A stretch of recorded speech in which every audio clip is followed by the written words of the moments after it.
నమస్తే, welcome to Volga news. నేను భానుశ్రీ. ఇక ఆంధ్ర రాజకీయాల్లో అసలు పరిస్థితి ఏ విధంగా ఉంది, అసలు ఏం జరుగుతుంది అక్కడ, దీని గురించి విశ్లేషించడానికి మనతో పాటు ఉన్నారు చలసాని శ్రీనివాస్ గారు ఉన్నారు. ఒకసారి మాట్లాడదాం. సార్ నమస్తే. సార్ అందరికి నమస్కారం. ఎలా ఉన్నారు సార్? పర్వాలేదండి. మన విజయవాడలో సమావేశం పెట్టాం, తర్వాత తిరుపతిలో రేపు సమావేశం ఉంది, విశాఖపట్నం కూడా తొందరలో పెడతాం. అన్ని చోట్ల ఆంధ్రప్రదేశ్ హక్కుల కోసం, ఆత్మగౌరవం కోసం, అలాగే తెలుగు జాతి తెలంగాణ జరుగుతున్న న్యాయం మీద కూడా ఖచ్చితంగా స్పందిస్తాం. Right sir, thank you. అసలు పోలవరం ఏదైతే ఫీట్స్ 42 ఫీట్స్ కూడా తగ్గిస్తామంటూ కూడా చెప్తున్నారు. అసలు ఎందుకు తగ్గిస్తున్నారు అంటారు? ఏదైతే 190 ఉన్న నుంచి ఇప్పుడు 119 వరకు చేస్తామంటున్నారు. ఎందుకని ఇప్పుడు చంద్రబాబు నాయుడు గారు, పవన్ కళ్యాణ్ గారు, అదేవిధంగా ఎంపీలతోనే కదా కేంద్రం నడిచేది, ఎందుకని అక్కడ అడగలేకపోతున్నారంటారు? పరిస్థితి ఏంటి? శాస్త్రవేత్తలు దీనికి పరిశీలిస్తున్నారండి. ఇప్పుడు యాక్చువల్గా అనేక ఎపిడమిక్స్ వచ్చినప్పుడు, ఏదో వచ్చినప్పుడు ఈ దోమలు అనేది రాష్ట్రానికి చాలా ప్రమాదకరంగా మారింది. ఈ దోమల వల్ల అనేక జబ్బులు వస్తున్నాయి. ఈ జబ్బుల్లో చికెన్ గున్యా అని, డెంగ్యూ అని ఇవన్నీ చాలా చూశారు కదా. దీనివల్ల అది ఉదయం పూట యాక్చువల్గా డెంగ్యూ వచ్చే దోమలు ఉదయం పూట మన కింద భాగంలో కాళ్ళ వైపు కుడతాయి అన్నమాట. అందుకని ఇది వచ్చినప్పుడు, అలాగే చికెన్ గున్యా కానీ మిగతా వచ్చినప్పుడు అలాగే చలి జ్వరాలు వస్తాయి అన్నమాట. బాగా మీరు చూసుంటారు కదా. ఎక్కువగా వర్షాకాలంలో మిగతా ఇవన్నీ ఉంటాయి, శీతాకాలంలో ఉంటాయి. ఈ శాస్త్రవేత్తలు పరిశోధిస్తున్నారు దీని మీద. ఎందుకని ఈ దోమలు కుడుతున్నాయా, ఏం కుడుతున్నాయా, చికెన్ గున్యా డెంగ్యూ వచ్చినట్టు వణికిపోతున్నారు, కేంద్రంలో ఆదాని గారు కేంద్ర ప్రభుత్వం చూసిన తర్వాత వాళ్ళు తేల్చాలి. ఈ వణుకుడు వల్ల, భయం వల్ల, బానిసత్వం వల్ల వచ్చిన రాష్ట్రానికి పట్టిన శని అనమాట అండి ఇవన్నీ. నేను హాస్యాస్పదంగా అనిపించవచ్చు కానీ చాలా బాధతో చెప్తున్నానండి. ఇంత వణికిపోతా వినయ విధేయ రామలాగా బానిసత్వంతో ఉన్నట్టు కాదండి. వాళ్ళ వీళ్ళిద్దరిని అంటలేదు, గవర్నీలు చంద్రబాబు నాయుడు గారు, గవర్నీలు పవన్ కళ్యాణ్ గారు కాదు, గవర్నీలు జగన్మోహన్ రెడ్డి గారు కూడా ఇంతకుముందు చేసిందే కదండి. ఏం చేయాలి మనం? నిష్పక్షపాతంగా అలాంటి వాళ్ళు మాట్లాడుతుంటే, with due respects to the honourable major media, ఎందుకని మమ్మల్ని బ్యాన్ చేసిందో తెలియదు అప్రకటితంగా. ఇప్పుడు జగన్ ఒప్పుకుంటే 12,500 కోట్లు అనేది ఎప్పుడో వచ్చేది, అంటే ఆయన ఒప్పుకుంటే. ఇవాళ స్పష్టంగా క్లారిటీతో ఉంది నాకు. ఏంటంటే అంటే జనంకి చాలా తెలుసు, కానీ మరొకసారి చెప్తా ఉన్నాను. ఈ పోలవరం ప్రాజెక్టుని 1941లో మామూలు కన్సీవ్ చేశారండి. 1946లో కూడా అందరూ అంగీకారం జరిగింది. కల్నాల్ టెర్గాసీతో సహా Russian, German, UK and America కూడా తెలిసింది. ఫ్రాన్స్ అండ్ అప్రూవ్ అని. ఆ రోజు పీడబ్ల్యూడి శాఖ మంత్రి, ఉమ్మడి మద్రాసు శాఖ మంత్రి భక్తవత్సలం గారు, హైదరాబాద్ బాధ్యులైన మీర్జా గారు ఇద్దరు కలిసి ఒప్పందాలు కావాల్సిన ప్రాజెక్ట్ సరే number of times. NT Rama Rao గారు కూడా శంకుస్థాపన చేశారు, తీసుకుపోయారు. అంజయ్ గారు, ఇంత రాజశేఖర గారు ఉండగా మొదలుపెట్టారు. ఈ ప్రాజెక్టు యొక్క ముఖ్య ఉద్దేశం అంటే 150 అడుగులు ఎత్తు నీళ్లు నిలబెడతారు. 1980లోనే అందరు ముఖ్యమంత్రులు కూడా ఆమోదం తెలిపారు. అందుకని ఆ ప్రాజెక్టు అలాగే కాంటెంప్లేట్ చేశారు. అంటే 150 అడుగులు నీళ్లు నిలబెడితే 150 అడుగులు ఎఫ్ఆర్ లెవెల్ అండి. అది నిలబెడతాలో 194 టీఎంసీ దాని మీద ఉంటుంది. దాన్ని ఇది జనరల్గా మిగతా ప్రాజెక్టు 1:0.5, కానీ ఈ 340 డైవర్ట్ చేయడానికి ఉపయోగపడుతుంది వాటర్ కూడా.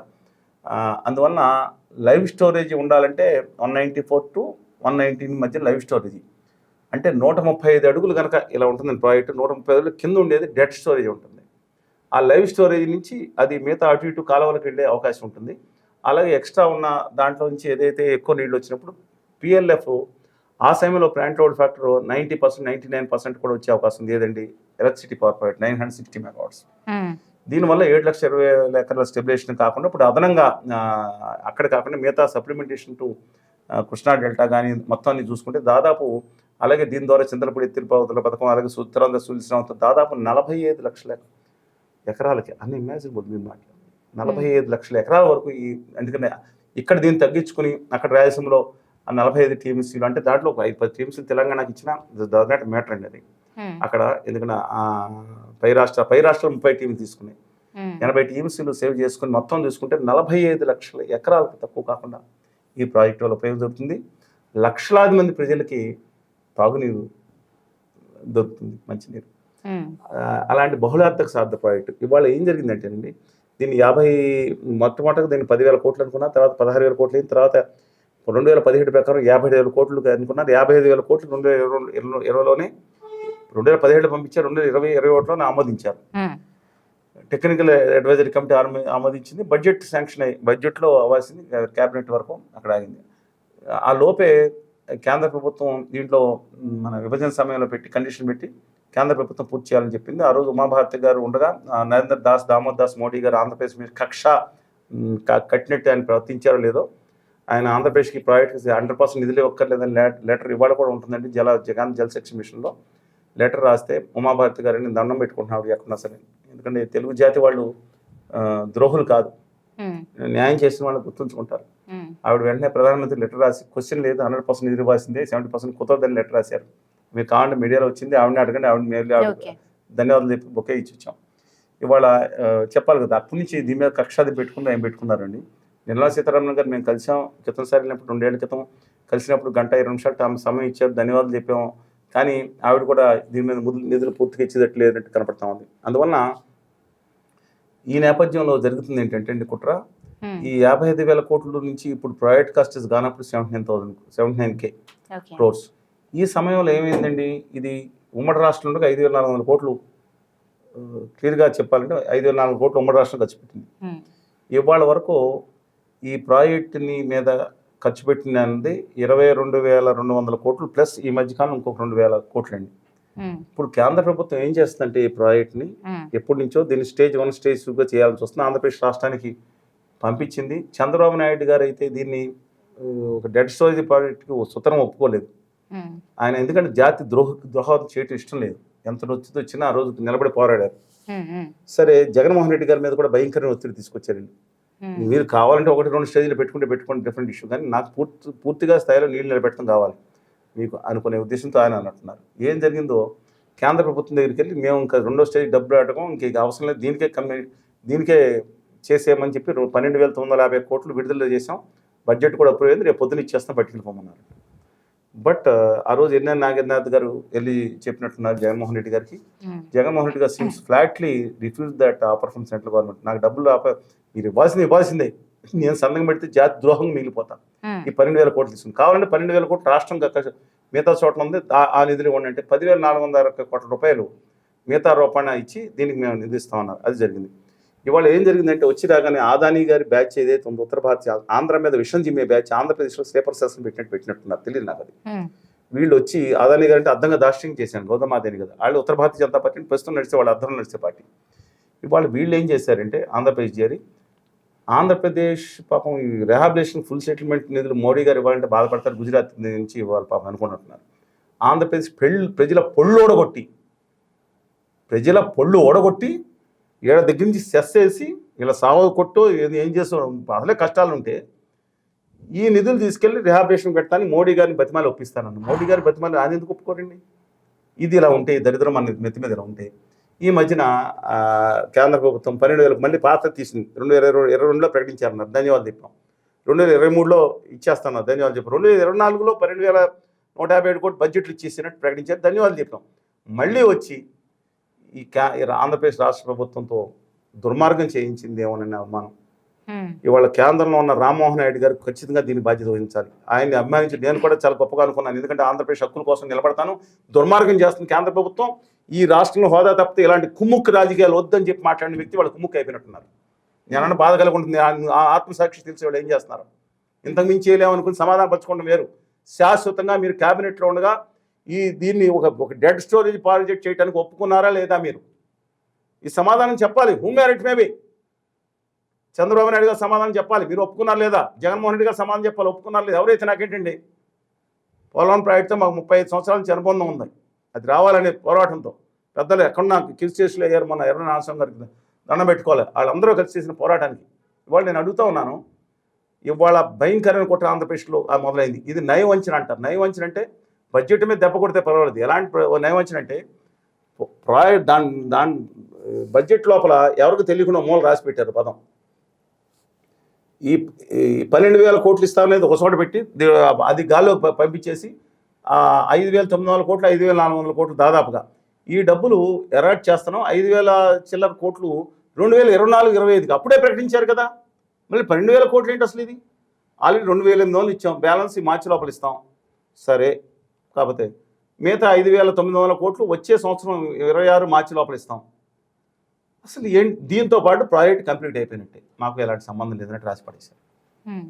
ఇంత నీచ నికృష్ట దుర్మార్గంగా వ్యవహరిస్తుంటే కేంద్ర ప్రభుత్వం అసలు సమాధానం ఇస్తే భజన చేస్తారంటండి వీళ్ళు. ఎన్నుముకలైన జీవులా? నాకు అర్థం అవ్వట్లేదండి. కులగజ్జి, మత పిచ్చి, ఒక జిల్లాను తిట్టుకునే పిచ్చి రెచ్చగొట్టేసి ఈ అగ్నిలో చలి కాసుకుందామని ఆదాని గారు ఉత్తర భారతీయ జనతా పార్టీ ప్రయత్నిస్తుంటే ఎందుకు భావితరాలను సమిధలు చేసేస్తారు వీళ్ళు? నేను మళ్ళా చెప్తున్నాను, దయచేసి ఆలోచించుకోండి. మీ కులాభిమానం, మీ మతాభిమానం, లేదా మీ జిల్లాల విద్వేషాలు ఉంచే లోపల పెట్టుకోండి. ఇది మాత్రం నేను చెప్తున్నాను, చాలా ఇబ్బందికరమైన పరిణామాలు ఉంటాయి. మేము 2019 తర్వాత ఉధృతంగా ఉద్యమం చేశాం. మళ్ళీ చెప్తాను, ఉధృతంగా ఉద్యమం చేశాం. అంతకుముందు కంటే 90% మేజర్ మీడియాలు చూపించలేదు. నేను బాధ్యుడిని కాదండి దానికి. నేను ఎవరిని అనుచితంగా మాట్లాడలేదు, అసభ్యం కట్టించి ఎవరిని బూతులు తిట్టలేదు, ఎవరిని చెప్పులు తీసుకోవట్లా. చర్చల్లో విధానాల మీద మాట్లాడాను. ఆంధ్ర తెలంగాణ విషయంలో మీరు కనుక్కోండి, కేసీఆర్ గారితో ఏం మాట్లాడాను, దిగ్విజయ్ సింగ్ గారు ఉన్నారో లేదా ఇంకొకళ్ళు ఉన్నారా, గులాం నబీ చర్చల్లో చూసుకోండి. నేషనల్ చర్చల్లో కూడా మాట్లాడాను, రాష్ట్ర చర్చల్లో ఉన్నాను. హరీష్ రావు గారు ఉన్నారు, అలాగే రేవంత్ రెడ్డి గారు ఉన్నారు చర్చల్లో, అలా రాజగోపాల్ గారు ఉన్నారు, అందరూ ఉన్నారు. ఆ తర్వాత ఎలాంటి సమస్యలు వచ్చినాయి, ఎలాంటి హోదాలో ఎవరి దగ్గర మాట్లాడడం కనుక్కోండి. అలాంటిది మేము రాష్ట్రం కోసం స్వతంత్రంగా ఉంటాం. మేము చేసిన తప్పండి? స్వతంత్రంగా బతికే హక్కు లేదా మాకు? ఆ పంచను ఈ పంచను చేరి వీళ్ళని తిట్టి వాళ్ళ భార్యను తిట్టి వీళ్ళని తిట్టి వాళ్ళ భార్యను తిడితే ఇవాళ ఒక ఆయన ఉంటాడు ఇక్కడ కూర్చున్న వాళ్ళని వాళ్ళ భార్యను తిట్టాడు. ఆ దాంట్లోకి చేరి ఇండైరెక్ట్గా వీళ్ళని వాళ్ళ భార్యను తిట్టాడు. పదవులు వచ్చేస్తాయి.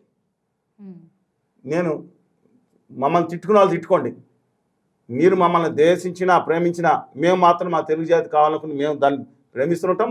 మా యొక్క హక్కుల్ని ఆత్మగౌరవం కోసం కాంప్రమైజ్ కాము.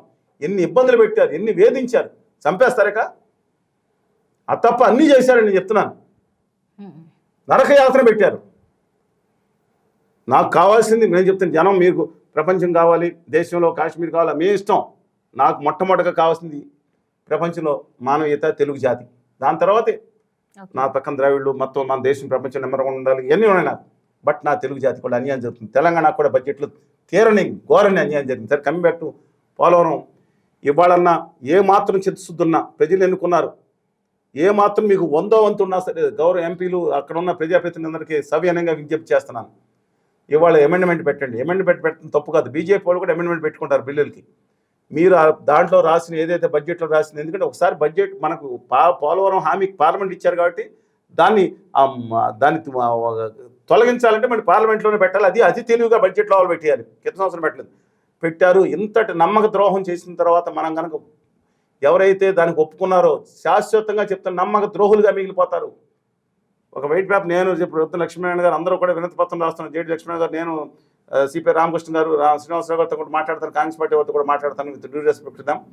ఖచ్చితంగా చరిత్రలో శాశ్వత ద్రోహులుగా మిగిలిపోవాలనుకుంటే మీ పని మీరు భజన చేసుకోండి. గుజరాత్లో మోడీ గారు బాగా చేశారు, ఈ పోలవరాన్ని ఏదో ఇచ్చారు, ఎద్దు. లేదంటే సవరణ ప్రతిపాదించండి, మీకున్న అవకాశం ఇంకా ఉంది. దాన్ని యాక్సెప్ట్ చేసి వాళ్ళు స్టేజ్ 1 అనుకోండి, స్టేజ్ 1 మిగతాది వచ్చే సంవత్సరం ఎప్పుడు ఇస్తారు నిధులు కనుక్కోమనండి. డెఫినెట్గా మనం దాన్ని స్టేజ్ పూర్తి చేయాలి. ఎందుకంటే గిరిజనులు అక్కడ ఈ ప్రాంతాలు ఇలా ఉంటున్నారండి, ఇలా ఉంటారు. ఇక్కడ ఇలా గ్రామాలు ఉన్నప్పుడు ఇక్కడ వరకు రిహాబిలిటేషన్ ఇచ్చేసాం, ఇవన్నీ నీళ్ళు వచ్చేస్తాయి. ఈ పైన 2-3 గ్రామాలు ఎలా వెళ్తారండి? ఆయన ఏమో అక్కడ మా కెమెరామెన్ గారు రంగులు చొక్కా వేసుకున్నారు. చెప్తాం, మనం అందరం చక్కా వేసుకుని నాగరికులుగా మనం భావిస్తున్నాం, ఒక్కొక్కరు ఫీల్ అవుతున్నాం. కానీ అక్కడ ఆదిమ గిరిజనులు, ఆదివాసీలు వాళ్ళని ముంచేసి, వాళ్ళకి రిహాబిలిటేషన్ చేసిన తర్వాత మనం రైతులు కానీ ఎవరన్నా వాళ్ళ ముంచేసి ఆనందోత్సవాలతో గడుపుకోవడానికి ఆ యథబతుకులు అక్కర్లేదు. ఇవాళ సగం ఇక్కడ దాకా నీళ్లకి మనం రిహాబిలిటేషన్ పెట్టేసి తర్వాత పైనేమో వాళ్ళ బాధలు పడతారు, తర్వాత వాళ్ళ వాళ్ళు సస్తారు అనుకుంటే ఎంత దుర్మార్గం అండి. అది రాష్ట్ర ప్రజలు పొల్లోడు కొట్టి కట్టుకోవాలా? కష్టాలు ఎలక్ట్రిక్ ఛార్జ్ అన్నీ పెడితే ఇప్పుడు వాళ్ళు పొల్లోడు కొట్టి కట్టుకోమని దిక్మాన్ సలహాలు ఇస్తాను తయారయ్యారు ఆదాని గారి బ్యాచ్. ఆంధ్ర ద్రోహులు కాదా వాళ్ళు? దయచేసి మార్చుకోమని చెప్తున్నాను. ఆవేదనతో పరిశీలంగా మాట్లాడిన మాట వాస్తవం నేను చెప్తున్నాను, సమస్య మీద మాట్లాడుతున్నా, కొంత అవగాహనతో మాట్లాడుతున్నా. దయచేసి తక్షణమే సవరించండి. లేదంటే ఈ ప్రపంచంలో అంటార్కిటికాలో కట్టంగానే ఆస్ట్రేలియా నుంచి అమెరికా వరకు ఇంత మల్టీపర్పస్ ప్రాజెక్ట్ ఏదైతుందో డెడ్ స్టోరేజ్ ఏ ప్రాజెక్టుని చేయలేదు. ఇదొకటే జరిగే కుట్ర జరుగుతుంది. లేకపోతే మీరు సావు మనం కట్టుకుందామని రేపు పొద్దున కేంద్ర ప్రభుత్వం కనుక అండగా లేకపోతే ఇతర రాష్ట్రాల నుంచి అయితే ఛత్తీస్గఢ్ అని చెప్పండి, కట్టేదే సావు, మీ సావాళ్ళు వస్తారు, నీకేం మునగదని చెప్పారంట ఒక దుర్మార్గుడు. ఓఫారిటిస్టు వాళ్ళ పైన ఆశ్వాసం ఉన్నారు. మరి చంద్రబాబు నాయుడు గారు ఒకప్పుడు 150 అడుగులు పెంచుతాం, నా దగ్గర ఉన్నాయండి సమాచారం, పెంచుతామన్నారు. ఇవాళ ప్రాజెక్ట్ ఇంకొక స్టైల్ మొదలైందండి. మేము ప్రాజెక్ట్ కట్టేస్తున్నాం, తగ్గించట్లేదు. ఇది బోగస్ కబుర్లు కొంతమంది చెప్పొద్దనండి నాయకులు. ప్రాజెక్ట్ అనేది 150 అడుగులు ఎత్తున కట్టాల్సిందే, లేకపోతే డిజైన్స్ ఒప్పుకోవు. నీళ్ళు ఎంత నిలబెడుతున్నారు అనేది ఇంపార్టెంట్ అండి. ఇవాళ ప్రాజెక్ట్ కూడా మొత్తం స్పిల్ వే ఇవన్నీ కూడా 150 అడుగులు కట్టేశారు. కట్టాల్సిన రాతి మట్టి కట్టడం, మధ్యలో కట్టడం లాంటిది అంతే. దానికి పెద్ద కాస్ట్ అని కూడా అవదండి, ఎంత కాంప్లికేటెడ్ అని కూడా కాదు. డయాఫ్రమ్ అవగానే కట్టేస్తారు. అది కట్టేసి మోడీ గారిని పిలిచి మోడీ గారి పాదాలకి సాష్టాంగ నమస్కారం చేసి ఇంత గొప్పవాడు లేదని వీర భజన అరివీర భజన చేసి ఆంధ్రప్రదేశ్ ప్రజలను బానిసలుగా చేసే ప్రయత్నాలు మొత్తం చేస్తే మీరు బానిసలుగా ఉండండి. మా ఆత్మగౌరవం ఆంధ్రప్రదేశ్ ప్రజలను మోసం చేసిన వాళ్ళకి నమ్మకం పెడితే ఎలాగండి? ఆంధ్రప్రదేశ్ అమరావతికి మట్టిను ఆ మురికి యమునా నది విషం నీళ్లు కొట్టినాయని మీరు గౌరవించుకోండి, మీరు వ్యక్తిగతంగా మీ పదవుల కోసం. దయచేసి ఆంధ్రప్రదేశ్ హక్కులు మాత్రం తాకట్టు పెట్టద్దని చెప్తున్నానండి, యాజ్ పర్ పోలవరం కాన్సెప్ట్. ఇప్పుడు ఆంధ్రప్రదేశ్ ప్రభుత్వం ఎంపీలతోని నడుస్తుంది, మరి ఎందుకని అసలు ఈ బడ్జెట్ లో రాబట్టుకోలేకపోతున్నారు? మళ్ళీ మీకు చెప్పాను ఏంటంటే, దీంట్లో యాక్చువల్గా మీకు చలి జ్వరాలు ఎన్ని ఉన్నాయి కదా, మరి దానికి వెళ్ళాలి మన సబ్జెక్ట్లోకి. అంటే ఇప్పుడు ఈ బడ్జెట్ లో తెలంగాణకు కానీ ఆంధ్రప్రదేశ్ కానీ తెలంగాణ చేశారు. ఇంకోటి చెప్తున్నా, తెలంగాణ దగ్గరికి కోటి రత్నాల వేణు తెలంగాణ తెలుగు జాతిలో భాగం. అవును, జై జై హే తెలంగాణ జనని జనకేతనం, ముక్కోటి గొంతుకులు ఒక్కటైన చేతనం, అందశ్రీ గారి మిత్రులు. ఇవాళ ఏమేమి తెలంగాణ సమాజానికి అని అడుగుతున్నాను. ఎస్, నాకు మొత్తం 13.5 కోట్ల తెలుగు జాతికి కావాలి కాబట్టి నేను కాబట్టి ఇక్కడ పెట్టిన అక్కడ పెట్టిన అందరూ కావాలి. కొంతమంది ఇటు కావాలి, కొంతమంది అటు కావాలనుకుంటారు. నో, నాకు కావాలి కాబట్టి నాకు మాట్లాడే కొంత తెలుగు జాతి 13.5 కోట్ల తెలుగు జాతి, 8 రాష్ట్రాల ముఖ్యమంత్రిగా పనిచేసిన తెలుగు జాతి, 4 దేశాలను పరిపాలించిన తెలుగు జాతి, 2 రాష్ట్రాలకు జాతీయ పతాకాలు ఇచ్చిన తెలుగు జాతి, ప్రపంచాన్ని కాపాడటానికి ఉపయోగించి ఆరోగ్యం కాపాడిన శాస్త్రవేత్తలు ఇచ్చిన తెలుగు జాతి, అద్భుతమైన సౌర ప్రతాపాలను తెలుగు జాతి, అవమాన భారంతో చితికిపోతూ ఢిల్లీ పాఠశాల లేదా రాణిసాభ పదగట్టల కింద నలిగిపోవడానికి నేర్చుకున్నాను. తెలంగాణలో ఇవాళ అంతా పేపర్లు చూశాను, మీడియాలు చూశాను, record budget, railway budget, record. ఎందుకండి మోసం చేసుకుంటారు? ఎందుకండి ప్రజలను మోసం చేస్తున్నారు? తెలియకపోతే అడగండి, ఎవరన్నా అడగండి. ఇవాళ తెలంగాణకి 5,337 కోట్ల రూపాయలని తాటికి అంత అక్షరాలతో వేసి, ఇది 15 సంవత్సరాల క్రితం కంటే ఎన్నో రెట్లని రాసుకుని, ఏమండి ఒక్కసారి మీ గూగుల్ తల్లినో వికీనాన్ని అడగండి. ఇవాళ తెలంగాణకి క్రితం సంవత్సరం పెరిగింది 1 కోటి రూపాయలు. 5,336 కోట్ల రూపాయలు తెలంగాణకి 24-25 బడ్జెట్లో పెట్టారు. ఈ 25-26లో పెట్టింది 5,331. రికార్డ్ బ్రేక్ అంట. మరి ప్రతి సంవత్సరం పెరుగుతూ ఉంటుంది, ఎప్పుడో తగ్గదు, ఏదో యుద్ధమో కోవిడ్ వస్తే తప్ప. అలాంటి రికార్డ్ అంటారు, చప్పట్లు సరుచుకోమన్నారు. మొన్న హైదరాబాద్ వెళ్తే అసలు ఎంత ఆనందం, ఈ బడ్జెట్ చూసి తట్టుకోలేక, రికార్డ్ బడ్జెట్ చూసి తట్టుకోలేక మొత్తం శివకాశించి లారీలు క్రాకర్ తీసుకుని అందరూ కాల్ చేసుకుంటున్నారు. పుల్లారెడ్డి తరహా బాలాజీ అన్ని స్వీట్లు కూడా ఖాళీ అయిపోయింది. ఏంటంటే ఇంత అద్భుతమైన బడ్జెట్ వచ్చింది, మా రికార్డ్ స్థాయి బడ్జెట్. ఏందండి ఇది? మానసిక దౌర్బల్యమా లేదా బానిసత్వమా? అంటే మిగతా రాష్ట్రాలు కూడా చూసుకోవాలి. అయ్యా ఒక్కటి చెప్తాను నేనండి, తెలంగాణకి 1 కోటి రూపాయలు పెంచిన కేంద్ర ప్రభుత్వం బడ్జెట్లో గుజరాత్కి 8,473-74 కోట్లు పెంచింది. మీరు వినేది సత్యమే, నేను చెప్పేది సత్యమే. ఆ మహారాష్ట్రకి 7,000 కోట్లు పెంచింది. అంటే వాళ్ళకి 17,155, వీళ్ళకి 23,500 కోట్లు ఎంత ఇచ్చింది.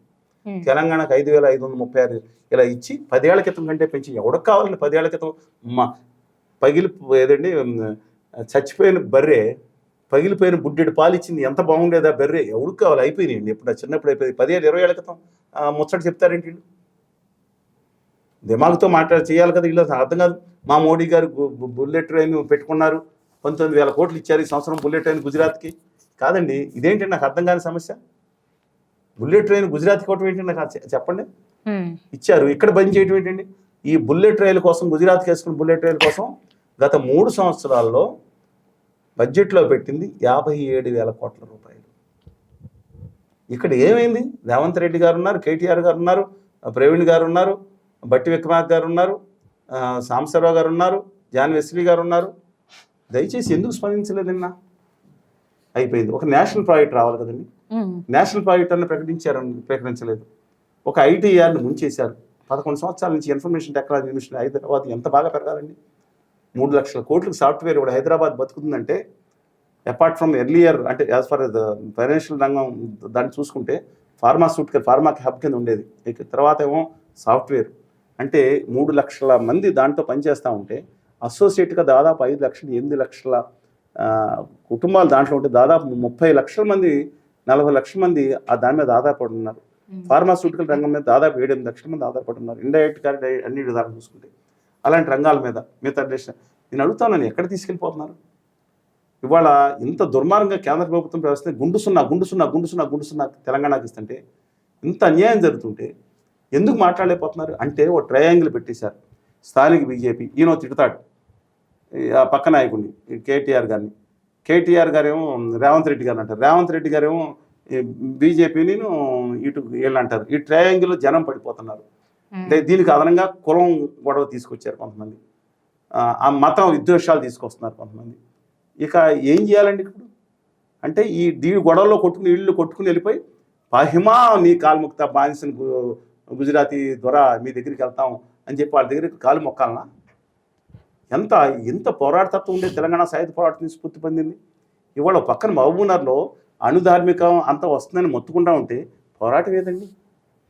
నాకు చాలా నేను అన్నాను, ఉంది, ఖచ్చితంగా ఉంది. ఇదా పదవుల కోసం 24 గంటలు. ఆంధ్రప్రదేశ్లో అయితే ఇంకా బెటర్ అండి. ఆంధ్రప్రదేశ్లో అయితే బానిసత్వం నడుస్తున్నట్టు అనిపిస్తుంది. 3 నాయకులు కూడా అన్నందుకు వాళ్ళ అమ్మాయిలు బాధపడినా వాళ్ళు మా భావితరాల గురించి చూసుకుంటే వాళ్ళు ఆనందపడతారు. ఇవాళ అమరావతి కోసం 15,000 కోట్లు ఇచ్చాను, ప్రతి సంవత్సరం సాయం చేస్తాను 4 సంవత్సరాలు అని చెప్పి నిర్మలా సీతారామన్ గారు గవర్నర్ ప్రకటించగానే ఆనందంతో కొండలు బద్దలు కొట్టుకుని ఆనందంతో మళ్ళీ ఈ సభ మీరు క్రాకర్స్ చిచ్చుబుడ్లు ఆపి కాకుండా 10,000 టన్నుల కేకులు తీసుకుంటున్నట్టు ఆనందోత్సవాలతో పంచుకున్నారు కదా. ఇవాళ అంతిమంగా తెలిసింది ఏంటండి వాళ్ళ బడ్జెట్లో? అది సాయం కాదు, ప్రపంచ బ్యాంక్ వెళ్ళి మీ తల తాకట్టు పెట్టి కండిషన్స్ ఇచ్చినట్టు తెచ్చుకోండి అప్పు, కౌంటర్ గ్యారెంటీ ఎలా కేంద్రం ఇస్తుంది. దేశంలో ఏ గవర్నమెంట్ తీసుకున్నా వాళ్ళు కట్టేది కాదండి అది పవర్ కాబట్టి, లేకపోతే ఆంధ్రప్రదేశ్ రావాల్సిన పనులను వసూలు చేసుకుని రాష్ట్రం ఉమ్మడి రాష్ట్రంలో. అందువల్ల ఏం చేయాలండి? ఎంత చంద్రబాబు నాయుడు గారు అబ్సల్యూట్గా కష్టపడుతున్నారు, నో సెకండ్ దాట్ ఇది ట్రైంగ్ టు టేక్ మళ్ళీ దాని ట్రాక్లో తీసుకోవడానికి ప్రయత్నిస్తున్నారు. కానీ పరిస్థితి జరుగుతుంది. ఐషియన్ డెవలప్మెంట్ పోయి సావండి, మీరు ఇంకో సావండి. 27,000 కోట్లు ఇచ్చామని గౌరవనీయులు అమిత్ షా గారు చెప్పారు, ఏదో ఉచితంగా ఇచ్చినట్టు. అప్పులు తెచ్చుకున్నాక ఆయన నాకేమో అర్థం అవ్వట్లేదండి. రాష్ట్రం అడ్డం కొట్టారు, ఇప్పుడు అడ్డం కొట్టలేదని చెప్తున్నారా? ఆ ప్రాంతం అలాగే రాయలసీమ ఉత్తరాంధ్రకు ₹1 లేదు. రాయలసీమ ఉత్తరాంధ్ర దేశం లేవండి. మీరు ఇచ్చిన ప్యాకేజీ కదా, హామీ కదా అది. ఇవాళ అత్యంత వెనుకబడి ఈ దేశం మొత్తం మీద అత్యల్పంగా వర్షం పడే ప్రాంతం జైసల్మేర్ మీరు చూశారు కదా. ఇప్పుడు దాన్ని కూడా బీట్అవుట్ చేసేసిందండి అనంతపురం. అంత ఇబ్బందికరమైన పరిస్థితుల్లో ఉంటే, వెనకబడిన ప్రాంతాలు ఉంటే, నేను ప్రకాశం జిల్లా కూడా ప్రాబ్లం ఉందని నేను చెప్తున్నాను. ఉంటే వాళ్ళు దానికి ₹1 ఇవ్వలేదు, 50 కోట్లు ఇచ్చింది కూడా మోసం. ఎందుకంటే పత్రికలు రాస్తారు అలాగా? ఇవాళ మన లేదా కడప ఉక్కు ఫ్యాక్టరీకి అన్నీ ఉన్నాయి, మొత్తం ల్యాండ్ కేటాయించారు, నీళ్లు ఉంది, దానికి మీద ఇవ్వకుండా ఆ మార్వాడి అంటే తప్పట్ల, మార్వాడీలు మంచి వాళ్ళు ఉన్నారు, ఆఫీసర్లు ఉన్నారు, వాళ్ళని మాట్లాడలేదు వ్యాపారాల గురించి. ఆ మార్వాడి ఫ్యాక్టరీ గురించి తిరుగుతారేంటి? విశాఖపట్నానికి ఇది మైన్స్ కేటాయించకుండా సంవత్సరానికి 2-3 వేల కోట్లని జీతాలు కూడా సరిపోవు, నష్టాలు కూడా సరిపోవు, ఇలా మాట్లాడుతున్నారు ఏంటండి? అలాగేమో అర్థం కావట్లేదండి. ఇది రాష్ట్రమా లేకపోతే ఏది వీరభజన చేస్తాం ఏంటండి? ఇప్పుడు నిర్మలా సీతారామన్ గారు పెట్టినటువంటి ఈ కేంద్ర బడ్జెట్లో 2 రాష్ట్రాల సామాన్య ప్రజలకి న్యాయం జరిగిందంటారా? అంటే ఒకటి మాత్రం చెప్తున్నాను, వేతన జీవులకు న్యాయం జరిగిందని మధ్యతరగతి ఆనందోత్సవాలతో కొట్టుమిట్టాడుతుంది. ఇప్పుడు దీని మీద మళ్ళీ మొత్తం రాష్ట్ర వ్యాప్తంగా బిస్కెట్లు పంచి పెట్టుకుంటా చాలా ఆనందం వ్యక్తం చేస్తుంటారు. పోలగుత్తులు ఒకళ్ళొకరికి ఇచ్చుకుని అందరూ కావాలించుకుని ఆనందం చేస్తున్నారు. అయ్యా, we are all are appreciating that. అంటే 12,75,000 జీతం వచ్చే వాళ్ళకి 75,000 ఇది పని. ఈ దేశం మొత్తం మీద దేశంలో 45 కోట్ల మంది ఉన్నారు. దీంట్లో ట్యాక్స్ పేయర్స్ 8,50,00,000 మంది ప్లస్ మంది ఉన్నారు. దాంట్లో అసలు పన్ను అంటే ట్యాక్స్, జీరో ట్యాక్స్ తీసేవాళ్ళు ఎన్ని లెక్కేసుకుంటే 6 లక్షల నుంచి 12 లక్షల ట్యాక్స్ కట్టి వాళ్ళు దాదాపు 80 లక్షల మంది ఉన్నారని అంచనా. Maybe it may go up అండి. నేను అంటున్నాను, దీనికి పెట్టేసి మొత్తం అంతవరకు మంచిదే. మధ్యతరగతి మొత్తం లాభం చేశారని మధ్యతరగతి వాళ్ళేనండి. నేను 40,000 30,000 నేను చెప్పింది మీరు అంటే పెద్ద వాళ్ళకి ఇది వాళ్ళందరూ పెద్ద 40,000 30,000 తీసుకొచ్చే వాళ్ళకి వాళ్ళ పరిస్థితులు ఎలా ఉంటాయో తెలుసా అండి? మధ్యతరగతి వాళ్ళకి వాళ్ళ సామాన్యులకి నిజంగా నేను తొప్పట్ల సామాన్యులకి కాపానికి ఇంక వాళ్ళకి ఒక ఆరోగ్యశ్రీ ఉంది. ఉన్నత వర్గాలలో ఎంతైనా ఖర్చు పెట్టుకుని సంవత్సరానికి 3 లక్షలు ఖర్చు పెట్టుకుని ప్రీమియం కట్టుకుంటారు. మధ్యతరగతి ప్రజలకి రేపు పొద్దున్న హాస్పిటల్కి వెళ్తే ఎలాంటి పరిస్థితి ఉందో తెలుసా? వాళ్ళు చదువుకునే పరిస్థితులు, వాళ్ళ పిల్లలు చదువుకోవాలంటే ఒక మంచి, ఎందుకంటే పిల్లలు కోరుకునేది మంచి స్కూల్స్లో వేద్దామని. ఆ మంచి స్కూల్లో వేయడానికి ఎన్ని లక్షల డొనేషన్ కావాలో తెలుసా? సంవత్సరానికి ఎంత ఫీజో తెలుసా? మళ్ళీ వాళ్ళని పంపించడానికి ఎంత ఖర్చు అవుతుందో తెలుసా? ఇవన్నీ కూడా కేంద్ర ప్రభుత్వానికి పట్టట్లేదు. వీళ్ళకి కావాల్సింది గుజరాతీ మార్వాడి వ్యాపారుల్లో కొంతమంది. వీళ్ళకి కావాల్సింది ఏంటి? రాజకీయ అధికారం కోసం మత విద్వేషం విద్వేషం తెచ్చుకోవటం కొన్ని పార్టీలకి. నేను చెప్తున్నాను కేంద్రంలో మధ్యతరగతిని ముద్రించేసామని మాట్లాడతారేంటండి? ఉల్లిపాయలు పెరిగినాయి అంటే ఉల్లిపాయలు నేను తిన్న కదా, మా వంచాచారం తినకూడదని ఆవిడ అన్నారు. ఆవిడ తినకపోతే జైలు తినకపోతే మిగతా వాళ్ళు తినరా, మేమందరం బస్సులు ఉండాలన్నా? నాకు అర్థం కాంది అసలు ఎలా మాట్లాడితే ఇష్యూ వస్తే మతం తీసుకొస్తున్నారు. ఏది మేము హిందువులం అండి, హిందువులం అంటే వెళ్ళి ఒక ఏదో ఆర్య స్థానం నుంచి ఉత్తరాది వాళ్ళు గొప్పవాళ్ళు, ఆర్యులే గొప్పవాళ్ళు, వాళ్ళ కాళ్ళు మొక్కల్ని మేము రాసిన గంధాలు గొప్ప అంటే మేము వింటానికి సిద్ధంగా లేము. వెంకటేశ్వర స్వామి దేవుడు కాదంటే ఈ సనాతనవాదం ఒకటి పట్టుకొచ్చారండి. ఒరిజినల్ సనాతనం మంచిదేమో పక్కన పెట్టండి, వీళ్ళు ఆర్య సనాతనవాదం పట్టుకొచ్చి దీంట్లో వెంకటేశ్వర స్వామి దేవుడు కాదు, మాకు అసలు ఎక్కడ పురాణ వీళ్ళు రాసుకున్న పుస్తకాల్లో వీళ్ళు బయలుదేరి షిరిడి సాయిబాబా విగ్రహాలు బద్దలు కొట్టమంటున్నారు. పిలిపించారు కదా, కడుతున్నారు కొంతమంది ఇద్దరు. వీళ్ళు బయలుదేరి అసలు ఇంకోళ్ళు అంటారు అసలు ఎలా పుట్టాడు దేవుడు. అయ్యప్ప స్వామిని కూడా దుర్మార్గంగా నీచంగా మాట్లాడి నికృష్టమైన బ్యాచ్ ఉందండి ఇక్కడ. నేను మా దేవుడు మా ఎల్లమ్మ లేదా మైసమ్మ, దేశాలమ్మ, మా ఊళ్ళమ్మ, తలుపులమ్మ, వీళ్ళందరినీ దేవతలు కానన్న వాళ్ళు ఈ దిక్కుమాలను చెప్పే దేవతలు మాకు దేవతలు అవుతారా? సమ్మక్క సారక్క దేవతలు ఎలా అవుతారండి అని చెప్పే దిక్కుమాల మాటలు మాట్లాడిన వ్యక్తులు గొప్పవాళ్ళు అండి. వాళ్ళు పూజించే దేవతలు మనం చెప్పాలా? వాళ్ళు మాట్లాడుతూ ఉన్నారు. ఎంత దుర్మార్గం అండి. మన మీద దాడి చేసినట్టు ఆర్య సనాతనవాదం బయలుదేరింది. మామూలు సనాతనవాదం హిందూ మతం వాళ్ళు చూసుకోండి. ఈ ఆర్య సనాతనవాదం ఏంటండి? ద్రావిడులు అనేవాళ్ళు చెత్త బ్యాచ్ దాని సంబంధం అనేది రాసుకున్నారు. అంటే మనం అందరం మేచులము నీచులు అని రాసుకున్నారు కొంత బ్యాచ్. ఈ దేశం అంతా ఒకటే, మన ప్రజలందరూ ఒకటే, సమానంతో జీవితంలో జీవించాలని మనం అనుకోవాలి భారత కాన్స్టిట్యూషన్ ప్రకారం. కానీ వీళ్ళు ఏం చేస్తున్నారు? కోడిగుడ్డు తింటారండి. కోడిగానే తింటే కోడి తింటున్న పెంటల చుట్టూ ఆ పెంట తినే బుద్ధులు వస్తాయని చెప్పి మాట్లాడిన వ్యక్తుల్ని ఇవాళ ప్రధానమంత్రులు గురువు గారు అని మాట్లాడే పరిస్థితి వచ్చిందంటే వాళ్ళకి నమస్కారం పెట్టేసి ఏమనుకోవాలని ముఖ్యమంత్రి కూడా మేమనుకోవాలి? ఎక్కడ తీసుకొస్తున్నారు? అసలు ఆంధ్రప్రదేశ్లో ఎవరి పాలన బాగుందంటారు సార్? ఇప్పుడు 8 నెలల నుంచి మనం కూటమి పాలన చూసారు, జగన్ పాలన కూడా చూసారు. ఆంధ్రప్రదేశ్కి తెలంగాణకి అయితే బట్ ఫైట్ చేస్తున్నారండి. ఏం మాట్లాడితే కొంతవరకు ఫైట్ చేస్తున్నారు, కానీ అణిచివేస్తున్నారు. హిందూ మతాన్ని తీసుకొస్తున్నారు. హిందూ మతం ఒక పార్టీ, మళ్ళీ ఎందుకు చెప్తానంటే ఇందాక హిందూ మతం ఒక పార్టీ సొంత కాదు. అనంత గోదావరి గంగా ప్రవాహం లాగా తన మూఢనమ్మకాలు సవరించుకుంటూ అభ్యుదభావాలు పుడిపుచ్చుకుంటూ ముందుకెళ్లే గొప్ప జీవన విధానం మన హిందూ మతం. అంతే తప్ప మనం వెళ్ళి కొన్ని వర్గాలకి కాపీరైట్ కాదు, సొత్తు కాదు. కొన్ని వర్గాలకే మణిగా ఉండాలి. తల నుంచి ఒకడు పుట్టాడు, కాళ్ళ నుంచి ఒకడు పుట్టాడు, ఎక్కడి నుంచి పుట్టాడో తెలియదు దళితులు అనుకునే ఓ దిక్కుమాల మనుశాస్త్రం అనేది దాని ఆధారంగా తీసుకుని ఓ గొప్పగా పుస్తకాలు రాసుకుని వాళ్ళు తీసుకొచ్చేది మతం మంద కాదు. అది వేరే మతం. మన హిందూ మతం గొప్ప మతం, ఆధ్యాత్మికత కూడా ఉంది. మనం ఒక దేవాలయానికి వెళ్తే పవిత్రతో ప్రశాంతంగా కూర్చుంటాం. అది మన మతం. అంతే విద్వేషవాదం, పక్క మతాలను ద్వేషంగా చూసేసి అలా మతం మంది కాదు. సంయమనం, సభ్యత్వం కొనసాగుతున్న మతం. సరే పక్కన పెడదాం. ఇవాళ మతాన్ని వాడుకుంటున్నారంటున్నాను. ఎందుకంటే తెలంగాణలో కూడా ఫైట్ చేయడానికి మతాన్ని తీసుకొస్తున్నారు. ఆంధ్రప్రదేశ్లో కులాన్ని మతాన్ని గురించి ఇప్పుడు కొట్టబోతున్నారు ఫ్యూచర్లో కొన్ని పార్టీలు. అందువల్ల ఆంధ్రప్రదేశ్లో చూసుకుంటే ఇంకా 8 మంత్స్ అయింది, ఇంకా టైం ఉంది మనకి. అందువల్ల let us wait and see అండి నేను అనుకుంటా ఉన్నాను. మనం ఆలోచిద్దాము. కానీ ఇవాళ మాత్రం అంటే మీకు ఏ పాలన బెటర్గా అనిపిస్తుందని? అటు ఆ పాలన చూసారు, ఇప్పుడు ఈ పాలన కూడా చూస్తున్నారు కదా, ఏది బెటర్? 8 నెలల్లో నేను చెప్పలేను. ఇట్స్ వెరీ ఒకటి మాత్రం చెప్తున్నానండి, అక్కడ కక్షాదింపు జగన్మోహన్ రెడ్డి గారు తన పాలనని తన ఇవ్వాల్సిన నవ రత్నాలని జాగ్రత్తగా అమలు చేసి ఇంకో రత్నం తీసుకుని చేసుకుంటే 15 సంవత్సరాల పాలన ఉండేవారు.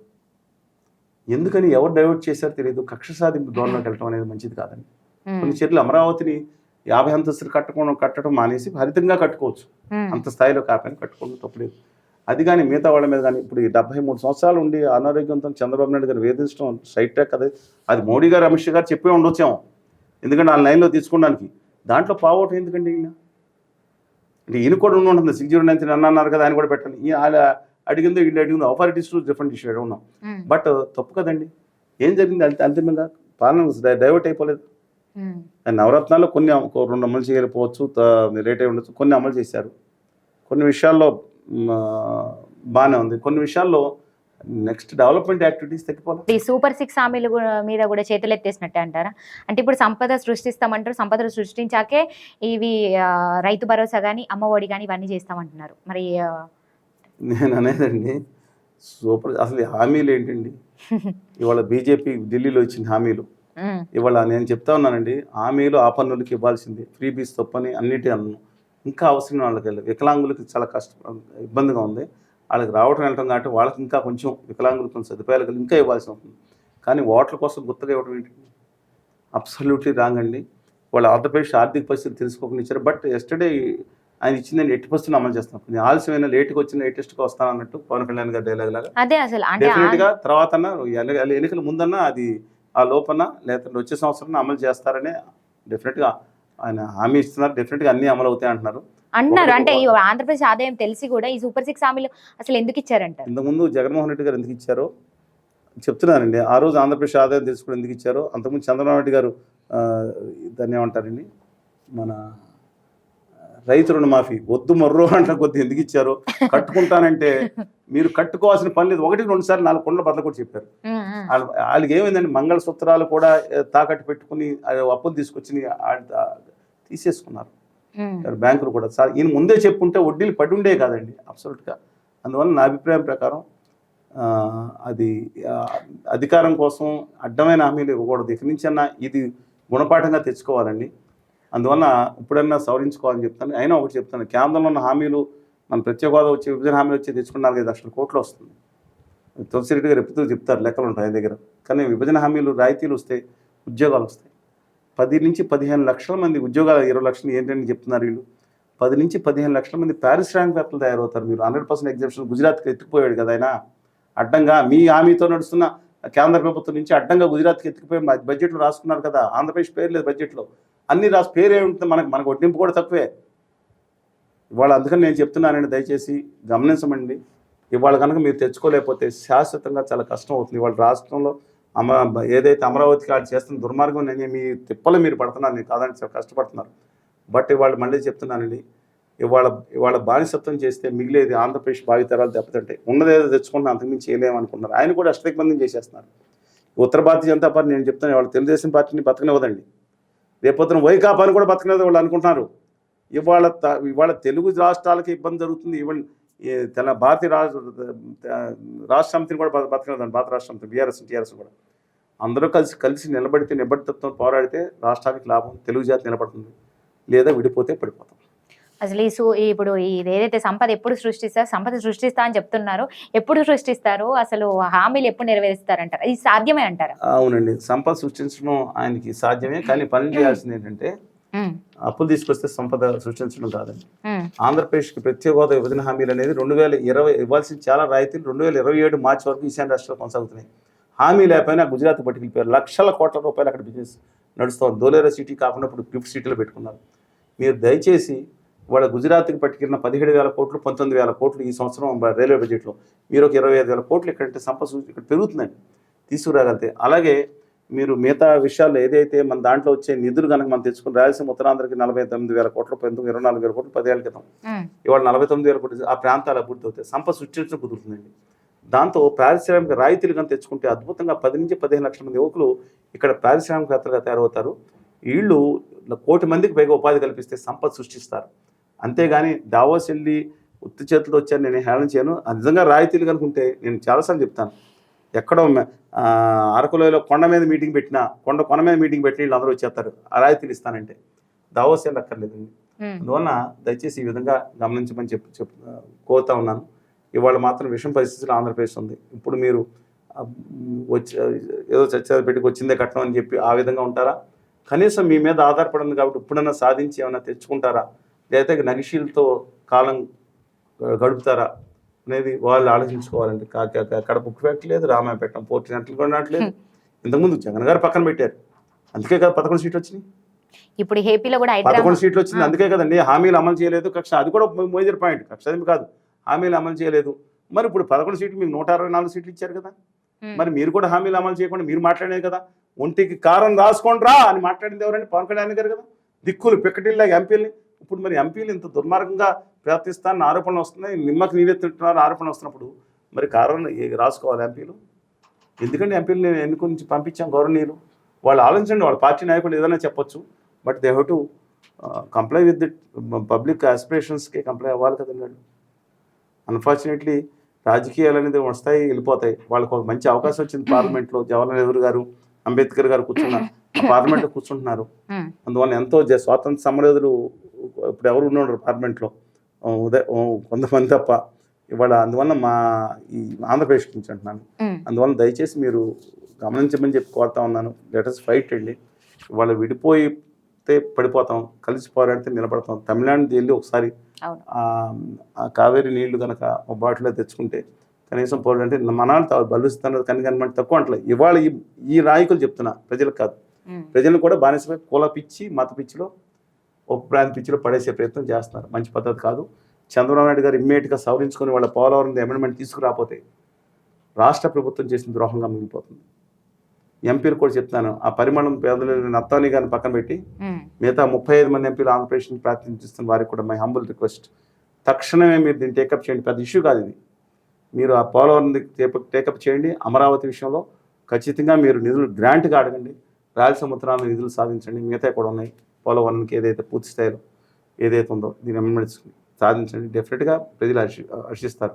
అంతే తప్ప మా మోడీ గారు గొప్పవాడు, మా మోడీ గారు బుల్లెట్ ఎన్నిసార్లు మోడీ గారు రైల్వే యూనివర్సిటీ పెట్టుకున్నాడు, మోడీ గారు బ్రహ్మాండం చొక్కా వేసుకున్నారు. ఈ సోది మాకెందుకు?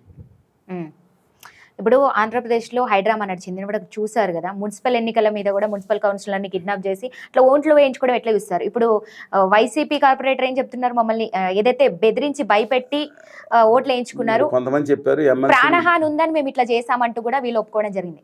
అంటే ఏంటంటారు వాళ్ళకి వీళ్ళకి తేడా? ఇంతకుముందు వాళ్ళు చేసింది ఏంటి, ఇప్పుడు వీళ్ళు చేస్తుంది ఏంటి? ఇప్పుడు దీనికి చంద్రబాబు నాయుడు గారు కానీ పవన్ కళ్యాణ్ గారు కానీ ఏం సమాధానం చెప్తారంటారు? దీని మీద మీ అభిప్రాయం ఏంటి? అసలు సమాధానం నేను చెప్పరు. అద్భుతంగా ప్రజాస్వామ్య విధిని సాధించిన 2 ఏళ్ళు చూపిస్తారు. మీరు భలే ఉన్నారండి. మీరు అంటే ఇప్పుడు దీని వాళ్ళకి సమాధానం చెప్పాల్సిన అవసరం అది కాదండి. వివేకానంద రెడ్డి గారు ఎలా ఓడిపోయారు కడపలో వైఎస్ఆర్ కాంగ్రెస్ పార్టీకి 2015 అనుకుంటే భారీ మెజార్టీ ఉండి వివేకానంద రెడ్డి గారు ఎవరు ఓడగొట్టారు? వైఎస్ఆర్ కాంగ్రెస్ పార్టీకి అద్భుత మెజార్టీ ఉంది. ఎందుకు ఓడిపోయారు? అప్పుడు ఇదే చర్యలు జరిగినాయి కదా.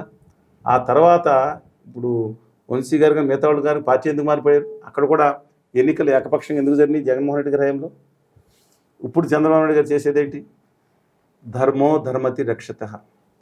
ధర్మాన్ని మీరు కాపాడండి, ధర్మం మిమ్మల్ని కాపాడుతుంది. అంతే. వ్యవస్థలను కాపాడండి, వ్యవస్థలు అది నేను కోరి వ్యవస్థలను కాపాడండి. అద్భుతమైన అధికారులు ఉన్నారు. వ్యవస్థలు మీరు పాడు చేస్తే ఆయన కిటికీ తెరిస్తే మీరు తలుపులు తెరిచిస్తున్నారు. రేపొద్దు వచ్చేవాడు పైకప్పు తీసేస్తాడు. ఇంకేముంటుందండి వ్యవస్థలకి? వ్యవస్థలను కాపాడండి. వాళ్ళు చెప్తున్న వ్యవస్థలను విచ్చలవిడిగా వాడుతున్నారు. ఇంతకుముందు వాడేది, మళ్ళీ దీంట్లో ఇంతకుముందు వాడలేదా? 2019 తర్వాత మేము విస్తృతంగా ఉద్యమం చేసాం. ఎందుకు పదే చెప్పాల్సి వస్తుందండి? మేజర్ మీడియా వేయలేదు. అప్పుడు కూడా విమర్శించాం మేము. ఆ ముందు కూడా విమర్శించాం. మంచి చేసినప్పుడు పొగిడాం. చంద్రబాబు నాయుడు గారికి దృష్టిలో అమరావతికి అన్ని వేల ఎకరాలు తీసుకొచ్చారండి. నిజంగా ఈ దేశ చరిత్రగా ప్రపంచ చరిత్రగా వాలంటీర్కి ఇచ్చారండి. అద్భుతమైన విజయం ఆయనకి. కానీ ఇంప్లిమెంటేషన్ విషయంలో ఆ సింగపూర్ ఎసెండ్ చేస్తా అంటే విమర్శించాం. చెప్తున్నాను, జగన్మోహన్ రెడ్డి గారు చేసింది విమర్శించాం. నిర్మాణాత్మకంగా ఈ పని చేస్తే బాగుంటుంది, ఒకవేళ ఆయన ప్లాన్ నష్టపోయి విన్నారో లేదో వాళ్ళ ఇష్టం. ఇవాళ మాత్రం ప్రజాస్వామ్యం పరిహాసం చేయబడుతుంది. ఇంతకుముందు చేయబడింది దాంట్లో మళ్ళీ ఇప్పుడు ఇంకా చేయబడుతుంది. రేపొద్దున వస్తే రేపొద్దున ఇదే ఫాలో అవుతారు వీళ్ళు. నీవు నేర్పిన విద్యదే కదా నీరజాక్ష అని వీళ్ళు ఫాలో అవుతారు. అందువల్ల ఇప్పటికన్నా వ్యవస్థలను కాపాడుకున్నాం. మన్నయ్య కాపాడితే రేపొద్దున మీ దృష్టి మీకు ఎవరు చేసినా మిగతా వాళ్ళు ఎవరు తోడు రారు.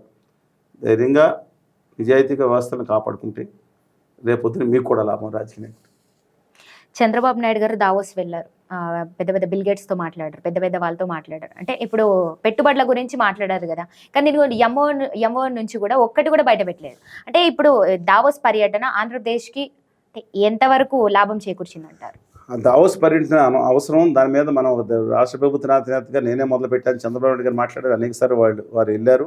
వారు వెళ్ళిన తర్వాత దానికి మనం ఓన్లీ దీనికే కాదు పెట్టుబడులు రావడానికి వెళ్ళాల్సిన అవసరం ఉందని చెప్పి కూడా చాలాసార్లు స్పష్టంగా ఇప్పటి నుంచో చాలా సంవత్సరాలు వెళ్ళారు, చాలా చెప్తానే ఉన్నారు ఆయన. అందువల్ల వెళ్ళింది కేవలం నెట్వర్కింగ్ అని. అక్కడ మనం మన యొక్క రాష్ట్రం యొక్క పరిస్థితుల గురించి ఆహ్వానించాలి. ఇది మంచిది. మనం ఇక్కడ ఆల్రెడీ మీట్లు పెడతాం, ఇన్వెస్ట్ మీట్స్. కానీ విచిత్రం ఏంటంటే అండి, తెలంగాణలో మొదటి రోజు ఒప్పందాలు చేసుకుంది. నేను అదే అడదాం అనుకున్నా. ఇక్కడ తెలంగాణలో మొదటి రోజు ఒప్పందాలు చేసుకుంది గౌరవనీయులు దుద్దిల్ల శ్రీధర్ బాబు గారు. Very gentleman, a thorough gentleman. ఆయన ఆ పక్కన మెగా కృష్ణారెడ్డి గారితో ఒప్పందాలు చేసుకున్నారు. ఆయన ఉన్న ఆఫీస్కి మెగా కృష్ణారెడ్డి ఆఫీస్కి 5 నిమిషాలు జరిగింది. అక్కడ ఎముకలు కొరికే చెల్లిలో గజగజ వండుకుంటా కోట్లు వేసుకుని సంతకాలు పెట్టుకున్నారు. మీకు అర్థమవుతుందా? అంటే 1,70,000 కోట్ల పెట్టుబడి తెచ్చామంటున్నారు కదా. అలాగే మహారాష్ట్రలో సజ్జన్ జిందాల్ గారని ఆయన ఉన్నారు. ఆయనను మహారాష్ట్ర ముఖ్యమంత్రి దేవేంద్ర ఫడ్నవీస్ గారు ఇద్దరు ఉండేది మహారాష్ట్ర ముఖ్యమంత్రి సదనకి, దానికి ఉండేది 5 నిమిషాలు జరిగి అక్కడికి వెళ్ళి 3 లక్షల కోట్లు సంతకం పెట్టుకున్నా. నాకు అర్థం కావట్లేదు. 3 లక్షల కోట్లు అక్కడ చేసుకుంటే ఆమె 50,000 కోట్లు సబ్సిడీ ఇస్తున్నా స్విస్ గవర్నమెంట్ ₹10 ఇవ్వదు. పైగా అక్కడ బాటిల్ కొన్ని చోట్ల అయితే మంచి బాటిల్ తీసుకదండి, ఒక చోట $5 కూడా వసూలు చేస్తారు. సరే, డిఫరెంట్ ఇష్యూ. అందుకని మేస్వరం ఇవాళ అక్కడికి వెళ్ళి సరే ఆయన అక్కడ తెలంగాణ సవరించుకున్నారు. They tried they level best with the excellent team. Revanth Reddy గారు తీసుకుని జయేష్ రంజన్ గారితో కూడా అందరూ వెళ్ళారు. ₹1,78,000 కోట్ల ఒప్పందాలు తీసుకున్నారు. అందరూ ఇక్కడ మార్వాడీలు, గుజరాతీలు ఒప్పందాలు పక్కన పెట్టింది తెలుగు. అక్కడ అమెజాన్తో సహా కొన్ని తీసుకొచ్చారు. బికాజ్ బేసికల్లీ హైదరాబాద్ ఒక లెవెల్ సిటీ, అది అడ్వాంటేజ్ అనుకున్నాం. డెఫినెట్గా మంచిది. ఇక మహారాష్ట్ర వాళ్ళు వడ్డించేవాళ్ళు మాట్లాడేది కదండి, వాళ్ళు వెళ్ళి 15 లక్షల కోట్లు తెచ్చుకున్నారు. చంద్రబాబు నాయుడు గారు స్టాల్ వాట్ ఇండియన్ పాలిటిక్స్లో ఉన్న స్టాల్ వాట్ పొలిటీషియన్లో మోడీ గారి కంటే చాలా సీనియర్, రాజ్నాథ్ సింగ్ గారు అందరికంటే సీనియర్ అండి. చాలా ఒక ప్రభావవంతమైన వ్యక్తి. Apart from that is able to present the Andhra Pradesh in different way. డెఫినెట్గా సచ్ ఏ అడ్వాంటేజ్ ఆయనకు ఉంది. ఈ నేపథ్యంలో ఆయన అక్కడికి వెళ్ళిన తర్వాత నాకు మొదటి రోజు చూశాను, ఇన్వెస్టర్స్ మీట్లోకి వచ్చి మోడీ గారిని అద్భుతమైన మోడీ ఇచ్చేస్తాడు అని చాలాసేపు పొగిడారు. నాకేం అర్థం కాలేదు. స్టాల్వార్ట్ లీడర్ ఈ స్థితికి భజన పొందడానికి మారిపోవడం అస్సలు నచ్చలేదు. దమ్మున్నాడు. ఎవరికి లాస్ట్లో ఓడిపోయిన తర్వాత ఎవరో జిఆర్ గారిని ఆయన కాళ్ళు పట్టుకున్నట్టు ఫోటో చూస్తే ఎప్పుడు జీవితంలో తల ఉంచుకున్న మనస్తత్వం లేదండి. కానీ ఇవాళ అక్కడికి వెళ్ళి మోడీ గారిని పొగిడేటప్పటికి నేను అక్కడ ఇన్వెస్టర్స్ అందరూ అనుకున్నారంట, ఈయన ఎందుకు అసలు మోడీ గారు ఇంత దమ్మున్నాడు అయితే ఆయన రాష్ట్రంలో పెట్టుబడి పెట్టుకుందాం ఎదగొడ ఈయన ఎందుకని మొత్తం అటు పోయినట్టున్నారు.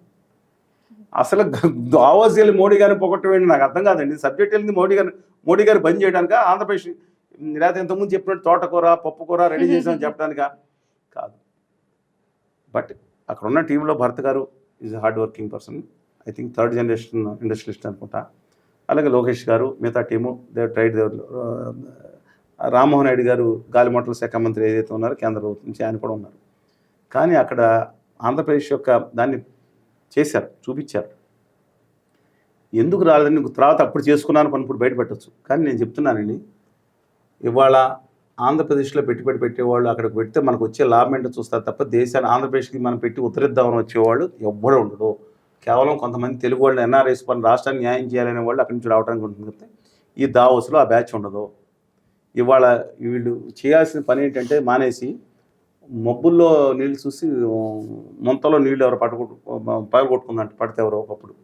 నేను అడుగుతా ఉన్నాను, ఆంధ్రప్రదేశ్కి రావాల్సిన రాయితీల మీద కాన్సన్ట్రేషన్ ఢిల్లీలో ఉందండి. ఇక్కడ మేట ఆంధ్రప్రదేశ్కి రావాల్సిన రాయితీలు 100% ఎగ్జామ్షన్స్ ఏదైతే గుజరాత్ గిఫ్ట్ సిటీకి తెచ్చుకుంటే మీరు ఇంతకుముందే చెప్పాను మీరు మన ఫిరంగపురంలో లేదంటే పిడుగురాళ్ళలోన ఎండాకాలం మిట్ట మధ్యాహ్నం మీట్ పెట్టండి, ఏసీ కూడా పెట్టక్కర్లా, సరిగ్గా భోజనాలు స్నాక్స్ పెట్టండి. తెలుగు వాళ్ళకి మనం ఆతిథ్యం వాళ్ళు అంతవరకు మీరు బయలుదేరి వస్తే వాళ్ళు పరిగెత్తుకొస్తారు. ఇక్కడ విదేశాల నుంచి మీరు ఇన్సెంటివ్స్ పెడితే ఆ ఇన్సెంటివ్స్ ఇస్తే ఇక్కడ ఉన్న గుజరాతీ మారవాడులంతా 24 గంటల ముఖ్యమంత్రి గారు ఏగల్లా మూసుకుంటారు. ఇది ఇక్కడ స్విచ్ ఇక్కడ పెడితే స్విచ్ ఎక్కడ ఉంటే అక్కడికి వెళ్ళి స్విచ్ చేస్తే ఎట్లా నడుస్తుందండి? ఆంధ్రప్రదేశ్ ఇబ్బందికరమైన పరిస్థితి ఉన్నప్పుడు వాళ్ళు రావాల్సిన రాయితీలు గుజరాత్కి ఏమీ లేకుండా తరలించుకెళ్ళిపోయారు అడ్డంగా. 100% ఎగ్జామ్షన్స్ ఓ 15 సంవత్సరాలు కాదు 10 సంవత్సరాలు ఆంధ్రప్రదేశ్కి తెచ్చుకోండి, దండం పెడతాము, ఈశాన్య రాష్ట్రాలుగా కొనసాగుతున్న ముగిసిన చాప్టర్ కాదు. రాహుల్ గాంధీ గారు మొన్న త్రుట్లో తప్పేవారు గారు ప్రధానమంత్రి అవకాశం వచ్చింది. ఇవాళ నిజంగానే ఆయనకు ఉంటే మొట్టమొదటి సంతకం పెట్టి ఉండేవారు, ఆంధ్రప్రదేశ్ న్యాయం జరిగేది. లక్షలాది మంది ఇండస్ట్రియలిస్టులు అయ్యేవారు, కోట్ల మంది ఇంటి పక్కన ఉద్యోగాలు చేసుకున్నారు. బానిసత్వం నేను అన్నగానే వలస వెళ్ళటం, ఎక్కడెక్కడికి వెళ్ళి మాటలు పడాల్సిన అవసరం లేదు కాదు. సొంత ఊళ్ళో ఎక్కడో కట్కోవాల్సిలోనో, ఎక్కడ అరకులోనో, ఎక్కడ పెద్దబయలులోనో, ఎక్కడ హిందూపురంలోనో ఎవరికాళ్ళు ఉద్యోగాలు చేసుకునే అవకాశం వచ్చి ఉండేదండి. ఇది మానేసి దేశం అంతా ఒక ప్రయత్నం చేయండి, తప్పులేదు. కానీ అసలు రాష్ట్రం ఏం జరుగుతుందండి? మాకు మార్వాడి ఇది వదిలేసి మార్వాడి గారి కంపెనీ తెచ్చుకుంటున్నాం. కడప ఉక్కు ఫ్యాక్టరీ గురించి మానేసి విశాఖపట్నం మైన్స్ కేటాయించి మానేసి మార్వాడి గారి కంపెనీ ఒకటి పెడుతున్నాం, వాళ్ళకి మేము మైన్స్ ఇప్పిస్తామని చెప్పి ప్రభుత్వాలు రావటం ఏంటి? ఆంధ్రప్రదేశ్ కట్టిన పన్నుల నుంచి వచ్చే 10 సంవత్సరాలు 20 సంవత్సరాలు లేకపోతే వాళ్ళకి రాయితీలు ఇస్తాం, వేలాది కోట్లు 30, 40 వేలు, 50 వేలు, 70 వేల కోట్లు. ఇదేంటంటే నాకు అర్థం కావట్లేదు. ఆఫర్ రిజిస్టరు శ్వేతపత్రం ఏరా? ఆంధ్రప్రదేశ్ మొన్న ఎలక్ట్రిసిటీ ఛార్జీలు పెంచారు. మారెడ్డి గారు స్టీల్ ప్లాంట్ కోసం వేలాది ఎకరాలు వాళ్ళకి విశాఖపట్నం స్టీల్ ప్లాంట్ ఉంది, కడప ఫ్యాక్టరీ కేంద్ర ప్రభుత్వ రంగంలో ట్రై చేస్తే వస్తుంది, బోళ్ళను వేలాది ఉద్యోగాలు వస్తాయి. ఆయన ఉచితంగా ఉద్యోగాలు ఇచ్చేస్తారా? నాకు అర్థం కాదండి. నేను ముందు 2019 తర్వాత మేము తీవ్రంగా గట్టిగా ఉద్యమం చేసినా సరే ఇదే చెప్పాం, దీని మీద కాన్సన్ట్రేషన్ చేయమని చెప్పాం. ఇది మానేసి నేను అంటార్కిటికి వెళ్ళి అక్కడ ప్రయత్నిస్తాను అనుకుంటే ఆయన ఇష్టం, రాష్ట్ర ప్రభుత్వం ఇష్టం. దీని మీద కాన్సన్ట్రేట్ తర్వాత వెళ్ళండి, ఎవరొద్దన్నారు. ఇది మానేసి అది వచ్చింది మాకు, అది వచ్చింది, ఇది వచ్చింది అంటారు ఏంటండి. ఆ పొల్యూషన్ వద్దని చెప్పి మహారాష్ట్రలో తరివేశారు. ఆ సౌదీ అరేబియా అండ్ ఒక బీపీసీఎల్ కంపెనీని రిఫైనరీ వద్దంటే అది తీసుకొచ్చి వచ్చామంటారు, మారవడి గారి కంపెనీ తీసుకొచ్చామంటారు. ఈ దేశానికి గిరిజన చేయడానికి పొల్యూషన్ అంతా ఆంధ్రప్రదేశ్లో పెడతారంటున్నారు. అంటే ఎవరు రావద్దంటే నేను అడుగుతున్నాను ఏంటంటే పరిస్థితి. అబ్సల్యూట్గా డైరెక్షన్లెస్ అని నేను చెప్పను. It's do respect to have personal respect is entire different. This I do having respect towards. నేను చెప్తున్నా కదా, చంద్రబాబు నాయుడు గారు కానీ, జగన్మోహన్ రెడ్డి గారు కానీ, రేవంత్ గారు కానీ, విక్రమార్క గారు అందరి మీద, ఆ తెలుగు బిడ్డలు అందరి మీద రెస్పెక్ట్ ఉంది. ఎవరు శ్రీనివాసరావు గారు కానీ, రామకృష్ణ గారు కానీ, జై లక్ష్మణ్ గారని, కళ్యాణ్ బాబు గారు అన్న. కానీ దయచేసి ఆలోచించమని చెప్పి కోరుతా ఉన్నాను. అవతల కళ్యాణ్ బాబు గారు అంటారు, మన ఏదో మీటింగ్లో మాట్లాడారు బహిరంగ సభలో, ఉపాధి ఎలా లేదు మనకి. ఉపాధి మీరు ప్రత్యేక హోదా కోసం అమర దీక్ష చేస్తున్నారు, పాచిపోయిన రెడ్లు ఉన్నారు. ఈ 8 ఏళ్ళ నుంచి ఇంకా నమ్మకం నైవేద్యం చేసి సావు చెత్త కొట్టేసింది కేంద్ర ప్రభుత్వం, మనకి అన్యాయం చేసింది. మీరు దాని మీద ఇప్పుడు మీ చేతులు ఉన్నారు, ఫోన్ చేస్తే మీరు మాట్లాడతారు కదా. ఒక్క ఫోన్ కాల్ చేసి ఆ హోదా వచ్చే రాయితీలో 10 సంవత్సరాలు ఇప్పించండి. మీ కుర్రాళ్ళు పారిశ్రామికవేత్తలు అవుతారు, మీ అద్భుతంగా ముందుకు వస్తారు. వాళ్ళకి 10 లక్షలు ఇస్తున్నారు, ఒక్కొక్కళ్ళకి కొంతమందికి ఇవ్వండి, ఒక బ్రహ్మాండ ఇండస్ట్రీస్ వస్తాయి. అంతే తప్ప సినిమా మీటింగ్లో కూర్చుని ఇంకో మీటింగ్ కూర్చుని ఉపాధి లేదు, ఉద్యోగాలు రావు కదా, అంతవరకు ఏం చేస్తారు, చొక్కాలు చింపుకొని సినిమా హాల్లో అని ఇస్తారా, లేదా యాక్సిడెంట్ రేట్ చేయమని ఇస్తారా? చనిపోయారండి అప్పుడు. దీనివల్ల అన్న కానీ కాదండి, ఇదే అండి న్యాయం అండి. ఇది మాట్లాడితే రాష్ట్రంలో అండి నిజంగా చెప్తాను, ఉత్తర భారతీయ జనతా పార్టీ ప్రభావం కుల గజ్జి, కుల ద్వేషం, మత పిచ్చి, ఇది అబ్సల్యూట్లీ రాంగ్ అండి. దాన్ని తగ్గించుకుంటే జాతి బాగుపడుతుంది. ఇప్పుడు 14,400 కోట్లు కేటాయించమని చెప్పారు. ఇది డైరెక్ట్ గా అప్పులు తీర్చడానికి అంటారా, లేదంటే విశాఖ స్టీల్ ప్లాంట్ 11,440 కోట్లు, 440 కోట్లు, లేదంటే ఇది అసలు విశాఖ స్టీల్ ప్లాంట్ కోసం అంటారా, లేదంటే అసలు విశాఖ స్టీల్ ప్లాంట్ మీద ఏదైనా ప్రైవేటీకరణ మీద ముఖ్యంగా ఏమైనా కుట్ర జరుగుతుందంటారా? అసలు ఏం చెప్తారు? వాళ్ళు ఏదైతే ఈ దేశం మొత్తం మీద 10వ అతిపెద్ద జిఎస్టిపి ఉన్న సిటీ విశాఖపట్నం, అద్భుతమైన సిటీ, అద్భుతమైన ప్రజలు. అలాంటి దాని మీద కన్నుపడిందండి గుజరాతీ మారవాడి వ్యాపారులు కొందరికి. ఈ కబ్జా చేయటం మొదలుపెట్టారు. ఇవాళ గంగవరం పోర్టుని అడ్డంగా దుర్మార్గంగా డివిఎస్ రాజు గారి దగ్గర నుంచి రాకుంటమే కాకుండా రాష్ట్ర ప్రభుత్వానికి సంబంధించిన మొత్తం ఆ property built own operate transfer మీద తరహాతో మనకు ఆంధ్రప్రదేశ్కి చెందాల్సిన పోర్ట్ అండి. మొత్తం 30,000 కోట్లు అవుతుంది, 40,000 కోట్లు అవుతుంది, ఉత్తరాంధ్ర 2,000 ఎకరాల భూమితో సహా దాన్ని తీసుకుని ఆదాని గారు కాజేశారు. ఇవాళ ఆల్రెడీ జిందాల్ పిల్లెట్స్ పడి డైరెక్ట్గా పైప్ లైన్ వచ్చేస్తుంది. అసలు అది కూడా అది ఇవన్నీ నేపథ్యంలో ఒక్కటి చెప్తున్నానండి, దయచేసి అందరూ గమనించాలి. రాష్ట్ర ప్రభుత్వ హక్కులకు ప్రమాదం సంభవించింది.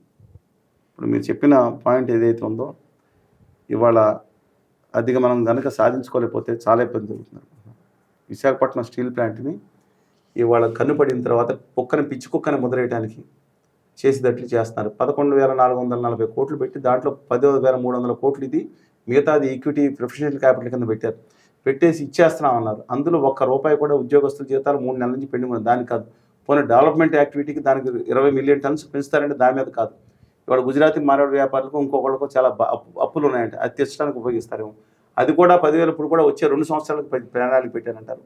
మేము అడుగుతుందండి ఇది, మేము ఇచ్చాము, దాన్ని చేయలేం. మేము అడుగుతుంది ఒకటే అడుగుతున్నాం, దానికి ఇమ్మీడియట్గా captive mines iron ore and coal 2 కేటాయించండి. 2 నిమిషాల పని. ఇక్కడ డిప్యూటీ ముఖ్యమంత్రి గారికి ఫోన్ కాల్లో పని అయిపోయే సందర్భం ఉంది. ఎక్కడికి వెళ్ళి ఎక్కడో మాట్లాడుతాం ఎందుకంటే సినిమా సంగతి. ఇవాళ నేను అడుగుతా ఉన్నాను, దయచేసి మీకు ఫోన్ కాల్ అవేలో ఉంది, చెప్పిన మాట వింటారు, 10 నిమిషాల్లో కేటాయించుకోవచ్చు ఆ ప్లాంటు. దాంతోపాటు 14% వడ్డీ వేసి సాగుకొట్టి దానికి అప్పులు కింద చూపిస్తున్నారు. దాన్ని ఆదాని గారు అంటే కంపెనీలకి 8.92% వడ్డీలు అంట చాలాసార్లు. అందువల్ల మీరేం చేయాలంటే తక్షణమే దానికి ఉన్నప్పుడు ఏదైతే క్యాపిటల్ ఈక్విటీ కింద మార్చి రాష్ట్ర ప్రభుత్వానికి వచ్చినాయి ఇవ్వండి. దానివల్ల ఖర్చే లేదు. ఏదో 23 లక్షల కోట్లు రద్దు చేస్తే దాంతోపాటు దాన్ని 20 మిలియన్ టన్స్కి పెంచి ఒక 5,000 కోట్లు దానికి వర్కింగ్ క్యాపిటల్ కింద ఇవ్వండి. సంవత్సరానికి 4-5 వేల కోట్లు ఇస్తుంది. దాన్ని దుర్మార్గంగా చేస్తారా? దాన్ని ఎకర విలువ 6,000 కోట్లను చేస్తారు. సిగ్గుందండి కేంద్రంలో ఉన్న వాళ్ళకి. 22,000 ఎకరాలు దాదాపుగా ఉంటే దాంట్లో వాళ్ళకి ఇచ్చిన ఫోన్కి చెప్తే 20 ఎకరాలు అంటే 1,00,000-1,50,000 కోట్లు, 2 లక్షల కోట్లు వాస్తున్న ప్రాజెక్ట్ని ఇవాళ మీరు బుక్ విలువ 4,500 కోట్లను చూపిస్తారా? ఎవరికి అమ్ముతామనండి? ఇవాళ దాన్ని మళ్ళీ పిచ్చుకోకని చంపేటట్టు దాన్ని అభివృద్ధి చేసిన మైన్స్ ఇవ్వకుండా ఎన్నాలని 3,000 కోట్లు ఎవరికి ఇస్తారు? అది ప్రైవేట్ వాళ్ళకి వాళ్ళు ఇస్తారంట, ఫైర్ ఫైటింగ్ది. సిఎస్ఎఫ్ తీసేసి ఎవరో వస్తారు మారాడు వ్యాపారి. ఆ సొత్తు అయిపోయింది. రాష్ట్ర ప్రభుత్వం వరుసగా నేను చెప్పాను 10 సంవత్సరాల్లో దాని మైన్స్ కోసం కృషి చేయలేదు. డిఫరెంట్ ఎవరున్న అధికారులు నాకు అనవసరం. ఇవాళ దయచేసి ఇప్పుడన్నా కానీ అందరూ కలిసి పోరాడితే అది తెలుగువారి ఆత్మత్యాగాలతో ఏర్పడిన ఫ్యాక్టరీ. ఆదిలాబాద్ కాదు, కరీంనగర్లో సాయిరెడ్డి గారు తెగించి, గుప్తా గారు వరంగల్లో తెగించి రాష్ట్రం అంతా కూడా ఉమ్మడి రాష్ట్రంగా ఉండి ప్రాణాలు అర్పించి సాధించుకున్న ఫ్యాక్టరీ. దాన్ని సాధించుకునే ప్రసక్తి లేకుండా, దాన్ని నిలబెట్టుకునే ప్రసక్తి లేకుండా ఇలాంటి చేస్తున్నారు. ఓ పక్కనేమో ఆ పని పెట్టారు, కరెక్ట్ బుక్ ఫ్యాక్టరీ లేకుండా. ఎలాగండి ఈ దేశం? అదే గొప్ప కూడా వాళ్ళ మార్వాడీలు దాని మీద కన్నేశారు, గుజరాత్లు కన్నేశారు అంటున్నారు. మీరు నిలబెట్టుకుంటారా? లేకపోతే దీన్ని చంపేయడానికి పక్కనున్న మిత్తల గారికి ఒక ఫ్యాక్టరీ 1,00,000 కోట్లు పెడతాను, దానికోసం ఆంధ్రప్రదేశ్ ప్రజలు కట్టిన పన్నుల్లోంచి అన్ని పందిరాలు చేస్తారు వచ్చిందని ఆధారంతో? ఆలోచించుకోమంటారు. ఇప్పుడు విజయసాయిరెడ్డి రాజీనామా వెనక ఏం జరిగిందంటారు? అసలు ఎందుకు రాజీనామా చేశారంటారు? అంటే ఇప్పుడు జగన్మోహన్ రెడ్డికి ఏమైనా మేలు చేయడం కోసం ఏమైనా చేశారా, లేదంటే బీజేపీ కుట్రలో భాగంగా ఏమైనా చేయబోతున్నారంటారా? ఏం చెప్తారు? ఆయన మేలు చేస్తున్నా లేదో మీ జర్నలిస్టులు ఇన్వెస్టిగేటివ్ జర్నలిజం చేసి రాయాలండి. బట్ నా హంబుల్ రిక్వెస్ట్ ఏంటంటే మీ అందరికీ కూడా ఆ ఉత్తర భారతీయ జనతా పార్టీ కుట్రలో ఆయన భాగస్వామి అయ్యారేమో అని అనిపిస్తుంది. అవ్వకుండా ఉంటే మేలండి. ఎందుకంటే ఆయన రాసిన లేఖలో ఆఖరణ నరేంద్ర మోడీ గారు, మా అమిత్ షా గారిని బాగా పొగుడుతారు. చంద్రబాబు నాయుడు గారిని కూడా పార్టీతో విధానంగా ఆయన కుటుంబంతో మంచి సంబంధాలు ఉన్నాయన్నారు. ప్లస్ పవన్ కళ్యాణ్ గారి చిరకాల స్నేహం అన్నారు. ఇవన్నీ ఏం సూచిస్తున్నాయండి? డెఫినెట్గా ఉత్తర భారతీయ జనతా పార్టీ ఆడే కుట్రలో వాళ్ళు finish Telugudesam, finish Vaikapa, finish Telangana రాష్ట్రం, finish TMK, ADMK, finish JDS, ఇందులో చాలా వరకు పార్టీలు ఆగొట్టేస్తున్నారు. దాంట్లో భాగంగా అవ్వద్దని చెప్పి గవర్నర్ విజయసాయిరెడ్డి గారికి విజ్ఞప్తి చేస్తున్నాను. దయచేసి ఆంధ్రప్రదేశ్కి సర్వనాశనం చేసి హక్కులు నాశనం చేసే విధంగా కేంద్రంలో ఉన్న అదాని గారి ఉత్తర భారతీయ జనతా పార్టీ వెళ్తుంది. ఉత్తర భారతీయ జనతా పార్టీ వ్యతిరేకం కాదు నేను. వాజ్పేయి గారు, అద్వానీ గారు, జ్ఞానకృష్ణమూర్తి గారు, విజయరాజ్ సింధే గారు, సికింద్ర భక్తి గారు, మురళీమోహన్ జోషి గారు, పెద్దమహాలు నమస్కారం పెడతాను అందరికీ. జలకి అద్వానీ గారు, మురళీమోహన్ జోషి షెడ్లో పంపించారు. ఆ పార్టీ వేరు, ఇది అదానీ గారి నేతృత్వంలో సాగుతున్న, ఇలా కనుసనలో సాగుతున్న ఉత్తర భారతీయ జనతా పార్టీలో ఉంది. అందుకని నేను మాట్లాడుతున్నాను. మదన్మోహన్ లాల్ గారు పెట్టిన హిందూ మహాసభ, బలరాజు మాధవ్ గారు పెట్టిన భారతీయ జన సంఘం, దాని గురించి నేను మాట్లాడట్లా. దో ఐడియాలజికల్ డిఫరెన్స్ కొంచెం ఉండొచ్చు, కానీ ఇదేంటండి ఆంధ్రప్రదేశ్కి తెలంగాణకి పెను శాపంగా మారింది ప్రభుత్వం కక్ష. అందువల్ల దయచేసి దాని మీద కాన్సన్ట్రేట్ చేయండి. ఇప్పుడు పవన్ కళ్యాణ్ గారు చాలా హామీలు ఇచ్చారు. ఇందాక మీరు చెప్పినట్టుగా యువతకు 10 లక్షలని, నిరుద్యోగులకు 3,000 రూపాయలని, ఇలా చాలా ఇచ్చుకుంటూ పోయారు. అంటే అసలు ఈ హామీలన్నీ అమలవుతాయంటారా, లేదంటే అప్పుడు గెలవాలన్న ఒక తాపత్రయంతో, ఒక తపనతో ఇచ్చారంటారా? ఎట్లా చూస్తారు? ఎలాగన్నా ఆయన కత్తికి ఎట్టి పని పొందడం ఉంటుంది. రేపు పొద్దున నేను ప్రయత్నించాను, చంద్రబాబు నాయుడు గారు పడిన లేదని చెప్పొచ్చు, లేకపోతే నేను ప్రయత్నిస్తాను, నాకు అధికారం ఇస్తే నేను చేస్తాను, నాకు పూర్తి అధికారం లేవగానే మార్చవచ్చు, ఏదైనా మారుస్తారు. ఘటనాఘటన సమర్థులైన అంతకుమించి నేను మాట్లాడదు. నాతో గౌరవప్రదంగా ఉన్నారు, నేను అంతకుమించి గౌరవప్రదంగానే ఉండాలి కాబట్టి నేనేం మాట్లాడాను తప్ప ఆయన మీద. కానీ రాష్ట్ర హక్కుల విషయంలో మాత్రం హక్కుల్ని తాకట్టు పెట్టేసినట్టు అనిపిస్తుంది ఆయన. ఉత్తర భారతీయ జనతా పార్టీ ఎందుకు నేను మాట్లాడదు, ఎంపీలు కారణం రాసుకుంటానని మాట్లాడేది, సిగ్గు శరం లేదని మాట్లాడింది ఆయనే కదండి, నేను కాదండి ఆయనే. దక్షిణాది మీద ఉత్తరాది అహంకారం నశించాలని చెప్పి దిక్కులు పిక్కడిల్లాగా అసలు బాక్సులు ఎగిరిపోయినాయి, ఫ్యూజులు ఎగిరిపోయినాయి, అంత అద్భుతంగా మాట్లాడిన వ్యక్తి ఆయనే కదా. అమలు దీక్ష చేస్తున్నారు, హోదా లేకపోతే మిగతా అన్ని ప్యాకేజీ, దిక్కుమాల ప్యాకేజీ వేస్ట్ అని మాట్లాడింది ఆయనే. ఆయన మధ్యలో వచ్చారు, ఆ తర్వాత అంతకన్నా తీవ్రంగా ఉద్యమం చేస్తాం, ప్రాణాలు అర్పించారు జనాలు. కానీ ఆయన సంగతి నేను అంతకుమించి మాట్లాడాను. మారాలని కోరుకుంటాను. మళ్ళీ తిరిగి పాత కళ్యాణ్ బాబు గారు అయిపోవాలి, ప్రజల కోసం అభ్యుదయం కోసం నిలబడి కళ్యాణ్ బాబు గారు అవ్వాలి. ఇవాళ ఆదాని గారి కోసం లేదా సనాతన కోసం ప్రాణం ఇస్తాననే కళ్యాణ్ బాబు గారు అక్కడికి వెళ్ళి అది వేరు. ప్రజల కోసం ఇస్తాను, కులం లేదు, నాకు మతం లేదు, ప్రజల కోసం నిలబడతాను, నాకు ఆంధ్రప్రదేశ్ లేదా తెలంగాణ తెలుగు ప్రజల కోసం నిలబడతాన్నారు కదా, ఆ కళ్యాణ్ బాబు గారు కావాలి. నాకు చాలా మంచి వ్యక్తి ఆయన. సో తెలంగాణలో బీఆర్ఎస్ నుంచి కాంగ్రెస్లో చేరినటువంటి ఎమ్మెల్యేల మీద కూడా అసెంబ్లీ కార్యదర్శి కూడా నోటీసులు ఇవ్వడం అయితే జరిగింది. ఇప్పుడు సుప్రీంకోర్టు కూడా ఆగ్రహం వ్యక్తం చేస్తుంది స్పీకర్ మీద. అసలు ఎన్ని రోజులు వీళ్ళ మీద నిర్ణయం తీసుకోవడానికంటూ కూడా ఇప్పుడు ఆగ్రహం వ్యక్తం చేసినటువంటి పరిస్థితి ఉంది. అసలు వీళ్ళ పరిస్థితి ఏంటంటారు? ఈ ఎమ్మెల్యేల పరిస్థితి ఏంటంటారు? వడ్డించేవాడు మనాడు ఉన్నప్పుడు విస్తరలో ఆఖరిని కూర్చుంటూ వస్తుంది, వడ్డించేవాడు మనాడు లేనప్పుడు ఎప్పుడు కాలం అవుతుంది. దానికి కొన్ని స్వీపింగ్ పవర్స్ స్పీకర్కి భారత రాజ్యాంగం ఇచ్చింది. కొన్ని గ్రే ఏరియాస్ ఉన్నాయి. అంటే గ్రే ఏరియాస్ అంటే మనం ఎవరు నిర్ణయం తీసుకున్న దాని మీద గ్రే ఏరియాస్ ఉన్నాయి. అందువలన ఈ రాష్ట్ర విషయంలో మాత్రం ఒకటి చెప్తున్నానండి, ఎవరు తక్కువ కాదు. ఇవాళ తెలంగాణలో తలసాని శ్రీనివాస్ యాదవ్ గారు ఏ పార్టీలో ఉన్నారు, ఏ పార్టీకి చెప్పి మంత్రి అయిపోయారు. ఇక్కడ శ్రీనివాస లక్ష్మీనరసింహ గారు గవర్నర్ గారు ఉన్నారు, ఎవరితో ప్రమాణ స్వీకారం చేయించారు. ఒక పార్టీ నుంచి రాజీనామా చెప్పిన మంచివాడు వ్యక్తిగతంగా నేను అక్కడ ఆంధ్రప్రదేశ్లో గడికోట శ్రీకాంత్ మన ఆదినారాయణ రెడ్డి గారు ఏ పార్టీలో ఉన్నారు, ఏ పార్టీకి జంప్ అయిపోయారు, ఏ పార్టీలో మంత్రి అయ్యారు. Please tell me. అంటే గవర్నర్లే అసలు ఏమనకుండా ప్రమాణ స్వీకారం చేస్తూ ఉంటారు.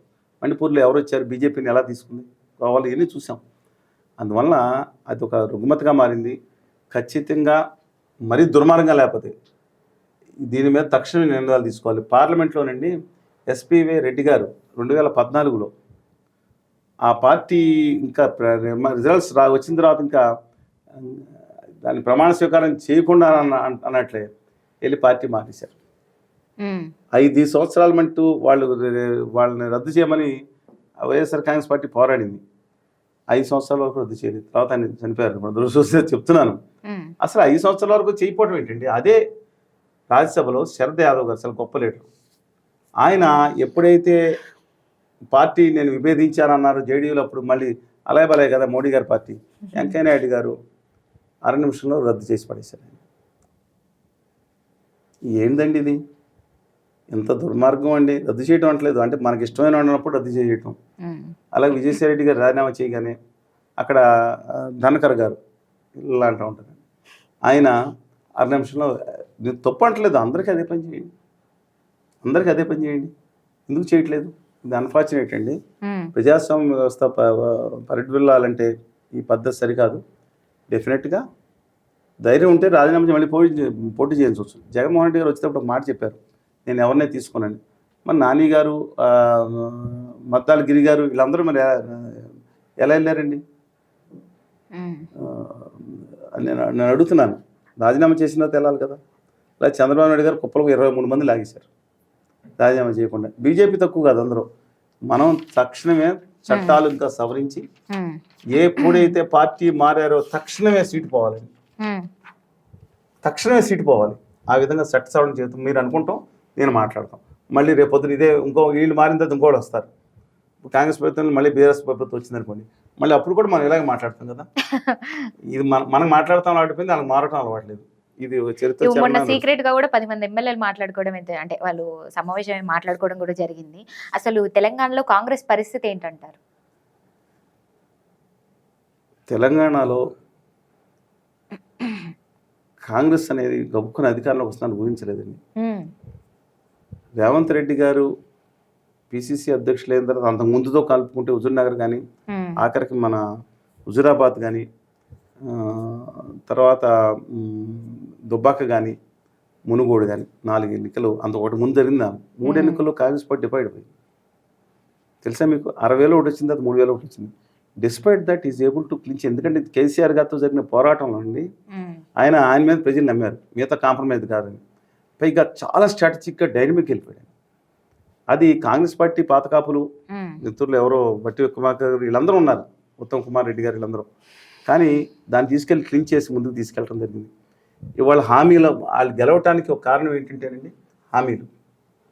ఇవాళ 2 లక్షల రూపాయలు రైతు రుణమాఫీ ఎంతవరకు అయిందండి? అయ్యింది. They tried their levels. ఇంకా ఇప్పుడు సంవత్సరం 4 రోజులు దాటిపోయింది కదా, సంవత్సరం 4 రోజులు దాటిపోయింది ఇప్పటికి అధికారులకు వచ్చి. ఇంకా కూడా చేయాల్సిన అవసరం ఉంది. అలాగే కానీ హామీలు కొన్ని ఇచ్చారు, అది గ్రౌండ్ చేయడానికి కష్టపడుతున్నారు. తెలంగాణ ఆర్థిక పరిస్థితి తక్కువే కాదండి. ఈ దేశం మొత్తం మీద పర్ క్యాపిటల్ ఇన్కమ్లో పెద్ద రాష్ట్రాల్లో ఫస్ట్ ప్లేస్లో ఉంది. అందువల్ల నేను కోరుకుంటా ఉన్నాను ఇవాళ కాంగ్రెస్ కనుక ఇప్పుడు కేసీఆర్ గారి మీద చూశానండి, కేటీఆర్ గారి మీద అది పార్టీ చేసుకుంటా ఉంటే అలా వెళ్ళటం అనేది కక్షాదింపు చర్యలని ప్రజలు హర్షించరు. మళ్ళీ చెప్తున్నా అండి, డైవర్షన్ పాలిటిక్స్ హర్షించరు. వాళ్ళకి అప్పుడు ఎప్పుడైతే ఆ రోజు కేసీఆర్ గారు రేవంత్ రెడ్డి గారిని వేధించారో రిపర్కషన్స్ అండి, ఇవన్నీ 2 సార్లు వేధించారు, చాలా బాధ పెట్టారు. ఇవాళ కూడా ఇదే విధంగా రిపీట్ చేస్తే, అందుకని as per my opinion is concern, తెలంగాణలో డెఫినెట్గా చాలా మైనస్ వచ్చింది. కానీ ఏబుల్ టు అవతలేపు బీజేపీ అండ్ టీఆర్ఎస్ ఇంకా రికూప్ కావట్లేదండి. జనం అనుకోవచ్చు ఎవరికాడ అధికారంలోకి వచ్చేస్తామని. బట్ ఐ థింక్ వాళ్ళు రేవంత్ రెడ్డి గారి హయాంలో ఇంకా ఇప్పుడు కొత్త పథకం ఏదో ప్రవేశపెడతారంటే అథారిటీ స్టూడెంట్ ఉన్నాం, మళ్ళీ తిరిగి విన్ ఓవర్ అవ్వటానికి చూస్తాను కానీ నెంబర్ ఆఫ్ ప్లేసెస్ నేను తిరిగానండి. ఇక్కడ మెదక్లో కానీ, నల్గొండ కానీ, మహబూబ్నగర్ కానీ చాలా చోట్లకి వెళ్ళినప్పుడు అక్కడ ప్రజలు తమ భూమి రేట్లు తగ్గిపోయినాయని బాధపడుతుంది. దీన్ని డైరెక్ట్గా అట్రిబ్యూట్ చేస్తున్నారు. ప్రతి ఒక్కళ్ళకి తెలంగాణలో ఉన్న భూముల్లో ముఖ్యంగా దళితుల దగ్గర నుంచి అందరికి కూడా ఎంతో కొంత భూమిని నమ్ముకుంటారు. వీళ్ళు గబుక్కుని నమ్ముకోరండి, చాలా తక్కువ. అనుకున్న ఇంకో చోట కొనుక్కున్నా చూస్తారు.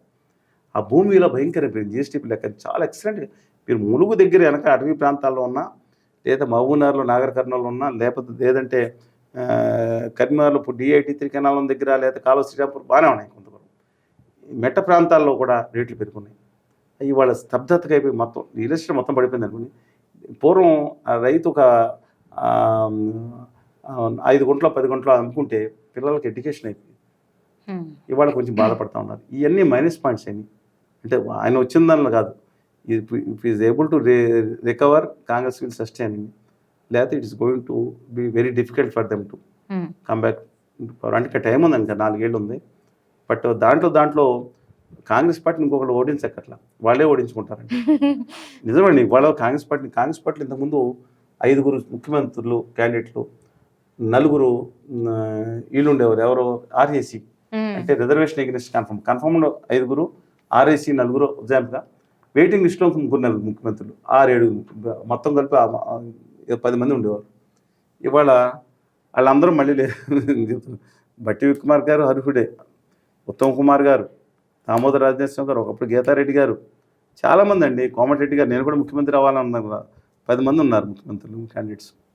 అందువల్ల 5 డీస్టేబిలైజ్ అవ్వాలి తప్పితే దానివల్ల ఇబ్బంది జరగాలి. Otherwise still it is able to సస్టైన్గా ఉంది. ఫ్యూచర్లో ఎలా ఉంటుందంటే దాన్ని బట్టి చెప్పలేము. బట్ ప్రతిపక్షాలు కొంచెం బీఆర్ఎస్ 0 అయిపోయింది పార్లమెంట్ ఎన్నికలు. Now they are able to recoup as far my knowledge is concern. They are able to, అంటే వాళ్ళిద్దరూ హరీష్ గారు, KTR గారు నిలబడి కనుక గట్టిగా నిలబడి పోరాడితే ఇవాళ మళ్ళీ ఆ పార్టీ మళ్ళీ సస్టైన్ అయ్యి మళ్ళీ అధికారంలోకి వచ్చే ఛాన్స్ని కూడా తోసిపుచ్చలేం. నేను రావాలని కోరుకుంటే ఎవరు నాకు పార్టీ సంబంధం లేదు. ఇవాళ పొజిషన్ చెప్తున్నాను. మరి రేవంత్ రెడ్డి గారు ఏం మ్యాజిక్ చేసి మళ్ళీ నిలబడతారనేది మనం చూడాలి. ఇప్పుడు తెలంగాణలో కులగణన సర్వే చేశారు. దీని మీద చాలా వరకు నెగిటివ్ వచ్చింది, పాజిటివ్ వచ్చింది. ఇప్పుడు తీన్మార్ మల్లన్న లాంటి వాళ్ళు కూడా బహిరంగంగానే చెప్తున్నారు ఆయన అది బీసీలను తొక్కేస్తున్నారు అంటున్నారు. బీసీ వర్సెస్ రెడ్డి అంటున్నారు ఆయన. ఇప్పుడు ఈ కులగణన సర్వే ఏదైతే ఉందో ఇది కులాల మధ్య చిచ్చు పెట్టింది అనుకోవచ్చా? ఎట్లా చూస్తారు అసలు కులగణన చిచ్చు ఏంటి? నేను అనేది కులాల మీద చిచ్చు పడతాను కాదండి, నిష్పక్షపాతంగా చేసామంటున్నారు. అంటే దానికోసం ఏం చెప్తున్నారంటే ఇంతకుముందు చేసినట్టు 3,80,90,00,000 మంది ఉన్నారు, ఇప్పుడు ఎలా పాపులేషన్ తగ్గిపోయారని ఒక లెక్క. బీసీల పాపులేషన్ తగ్గిపోయారని, బీసీలు 51% అప్పుడు ఇచ్చిన రికార్డు లెస్ అరౌండ్ 51% అండి. ఇప్పుడు సకల జనుల సర్వే చేసినప్పుడు అంచనా దట్ ఇస్ ఇంక్లూజివ్ ఆఫ్ ముస్లిమ్స్లో ఉన్న బీసీలు అంట. ఇప్పుడు 56% అయింది కదా నేను అంటున్నారు. అంటే ఓసీ ముస్లింలు 2.3 ఎంత పర్సెంటేజ్ ఉన్నారు, 0.3% ఎంత ఉన్నారు. అందువల్ల ఇవాళ ఇప్పుడు 13% పైగా ఓసీలు ఉన్నారని ఇస్తున్నారు. కానీ మిగతా వాళ్ళు చెప్పేది ఓసీలు ఇంకా తక్కువ ఉంటారని చెప్పేది బలహీన వర్గాలు. నేను బలహీన వర్గాల రాజ్యాధికారం కోసం నేను నాగమణి గారు పనిచేసేవాడిని. ఐ రెస్పెక్ట్ కృష్ణయ్య గారు ఆల్సో బికాజ్ అటెండ్ సమయకందరం మా పుస్తకావిషయం కూడా వచ్చారని. కానీ ఇది ఏమైనా సరే దాంట్లో మళ్ళీ బీసీల్లో ఏసీ బీసీలు ఎంబీసీలు అని మళ్ళీ మొదలుపెడుతుంది. నా అంబుల్ రిక్వెస్ట్ ఏంటంటే వాళ్ళ దేశంలో మీరు అనేక చోట్ల చూడండి, ఆంధ్రప్రదేశ్, తెలంగాణ, తెలుగునాటి నుంచి వెళ్ళిన 2 కుటుంబాలకు సంబంధించిన వ్యక్తులు, తెలంగాణ నుంచి ఇచ్చిన బీసీల వ్యక్తులు మహారాష్ట్రకి వెళ్ళి ఉమ్మడి మహారాష్ట్ర ముఖ్యమంత్రి అయ్యారు. మన ప్రాంతం నుంచి వెళ్ళిన వాళ్ళ కుటుంబాలకు సంబంధించిన కరుణానిధి గారు తమిళనాడులో ముఖ్యమంత్రి గారు బీసీ, వాళ్ళ కొడుకు కూడా ముఖ్యమంత్రి బీసీ అండి. అందువలన దయచేసి వీళ్ళు ఆలోచించుకోవాలి, బీసీలకు రాజ్యాధికారం రావాలి ఏ రోజు కన్నా. నాది నా కోరిక అండి. అంటే ఒకరికి వచ్చిందా అంటే మరి ఏళ్ళకి వస్తే వాడు వచ్చిందా. బట్ ఎనివే ఆ కులగణన అనేది కొత్త, మీరు అన్నట్టు కొత్త దానికి తెరతీసింది.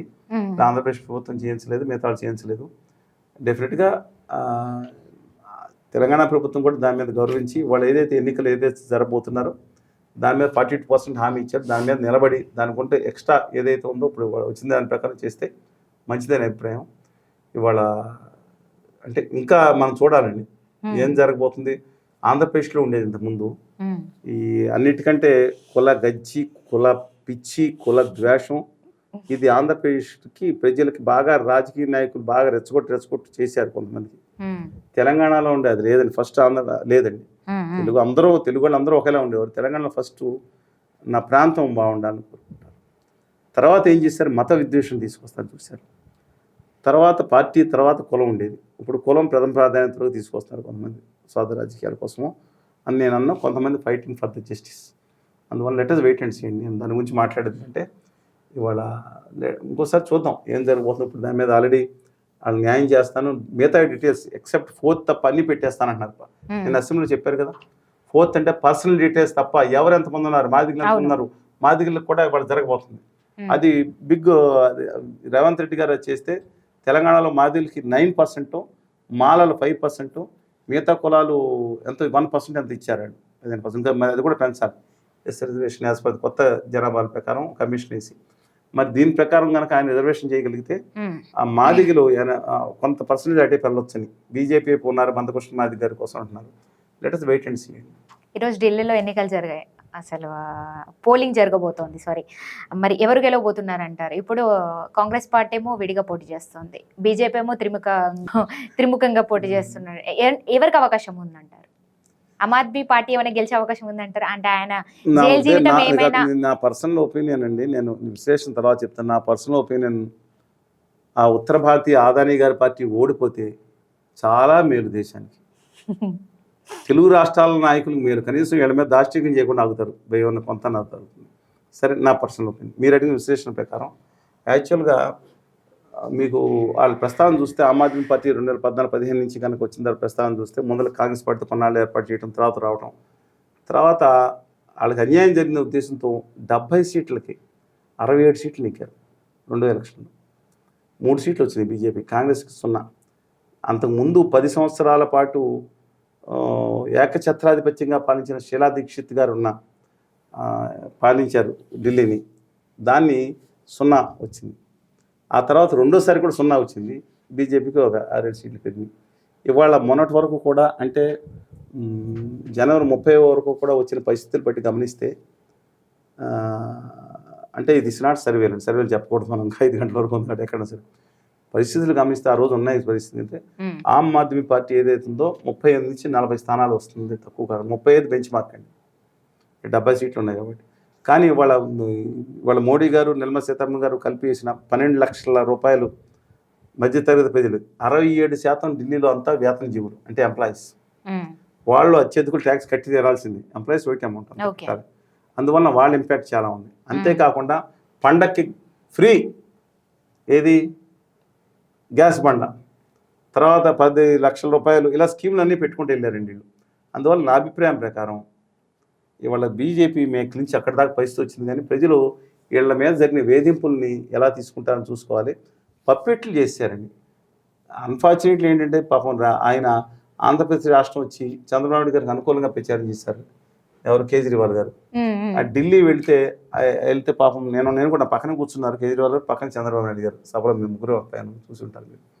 వాళ్ళు సంజయ్ సింగ్ గారు కూడా ఉన్నారు. ఇవాళ ఆయన పాపం వీళ్ళ కోసం సంఘీభావం తెలియజేశారు. వీళ్ళు అరెస్ట్ అయితే తెలుగుదేశం వాళ్ళు వచ్చి పోలీస్ స్టేషన్కి వచ్చి నిలబడ్డాడు ముఖ్యమంత్రి కింద. ఆయన నిజంగా గ్రేట్ వర్క్ చేశాడు. అలాంటి ఆయన్ని చంద్రబాబు నాయుడు గారు బిలో ద బెల్ట్ చాలా అసహ్యంగా మాట్లాడారు. ఎందుకనో రాజకీయాలు చాలా విస్తృతంగా ఉంటాయి ఆంధ్రప్రదేశ్కి వచ్చింది ఆయన. సరే, ఈ నేపథ్యంలో అండి ఇవాళ మొత్తం వాళ్ళ అధికారాలు సర్వనాశనం చేశారు. ఢిల్లీ వెళ్ళి ఢిల్లీలో మున్సిపల్ అడ్మినిస్ట్రేషన్ ఏదైతే ఉందో ఢిల్లీ ప్రభుత్వంలో, అంటే హౌసింగ్ డెవలప్మెంట్ మున్సిపల్ అడ్మినిస్ట్రేషన్ ఏదైతే ఉందో అది కేంద్ర ప్రభుత్వం మోడీ గారి చేతిలో ఉంటుంది. తెలియదు చంద్రబాబు గారికి. ఢిల్లీలో పూర్తి స్థాయి ప్రభుత్వం కాదండి. అలాగే అక్కడ అత్యాచారాలు అన్నారు. హోంమంత్రి అమిత్ షా గారు ఢిల్లీకి హోంమంత్రి. ఢిల్లీలో ఢిల్లీ కానీ పాండిచ్చేరి కానీ హోంశాఖ మరియు అర్బన్ డెవలప్మెంట్ మినిస్ట్రీస్ అన్నీ కూడా కేంద్ర ప్రభుత్వం చేతులు ఉంటాయి, మంత్రులు ఉండరు రానికి. అందులో అది కూడా తెలుసుకోకుండా మాట్లాడారు. ఆఖరికి అద్భుతంగా స్కూల్స్ వరకు అద్భుతంగా తీర్చిదిద్దారు మనీష్ సిసోడియా గారు. ప్రపంచంలో వచ్చారు, వచ్చి చూసుకున్నాక వచ్చారు. అట్లాంటిది ఆ ప్రభుత్వం మొహల్లా క్లినిక్లు పెట్టింది. కేసీఆర్ గారు లేకపోతే వాళ్ళు కుమ్ముకారా ఏదైనా నేను కామెంట్స్ చేయనండి. కానీ ఆయన అన్యాయం చేశారా లేకపోతే తప్పు చేశారా అనేది కూడా నేను కామెంట్ చేయను, న్యాయస్థానం తెలుతాయి. కానీ ఆయన పాలనలో ఇవాళ ఆయన వేధించిన తీరు దుర్మార్గం, అరెస్ట్ చేసిన తీరు కేంద్రంలో ఉన్న దారుణంగా వ్యవస్థకి పెడుతుంది. ఆయన ప్యాలెస్ కట్టుకుని గవర్నమెంట్కి ఆఫీస్ కట్టుకున్నాడు. ఆయన గవర్నమెంట్లో ముఖ్యమంత్రి నివాసం కట్టుకున్నాడు.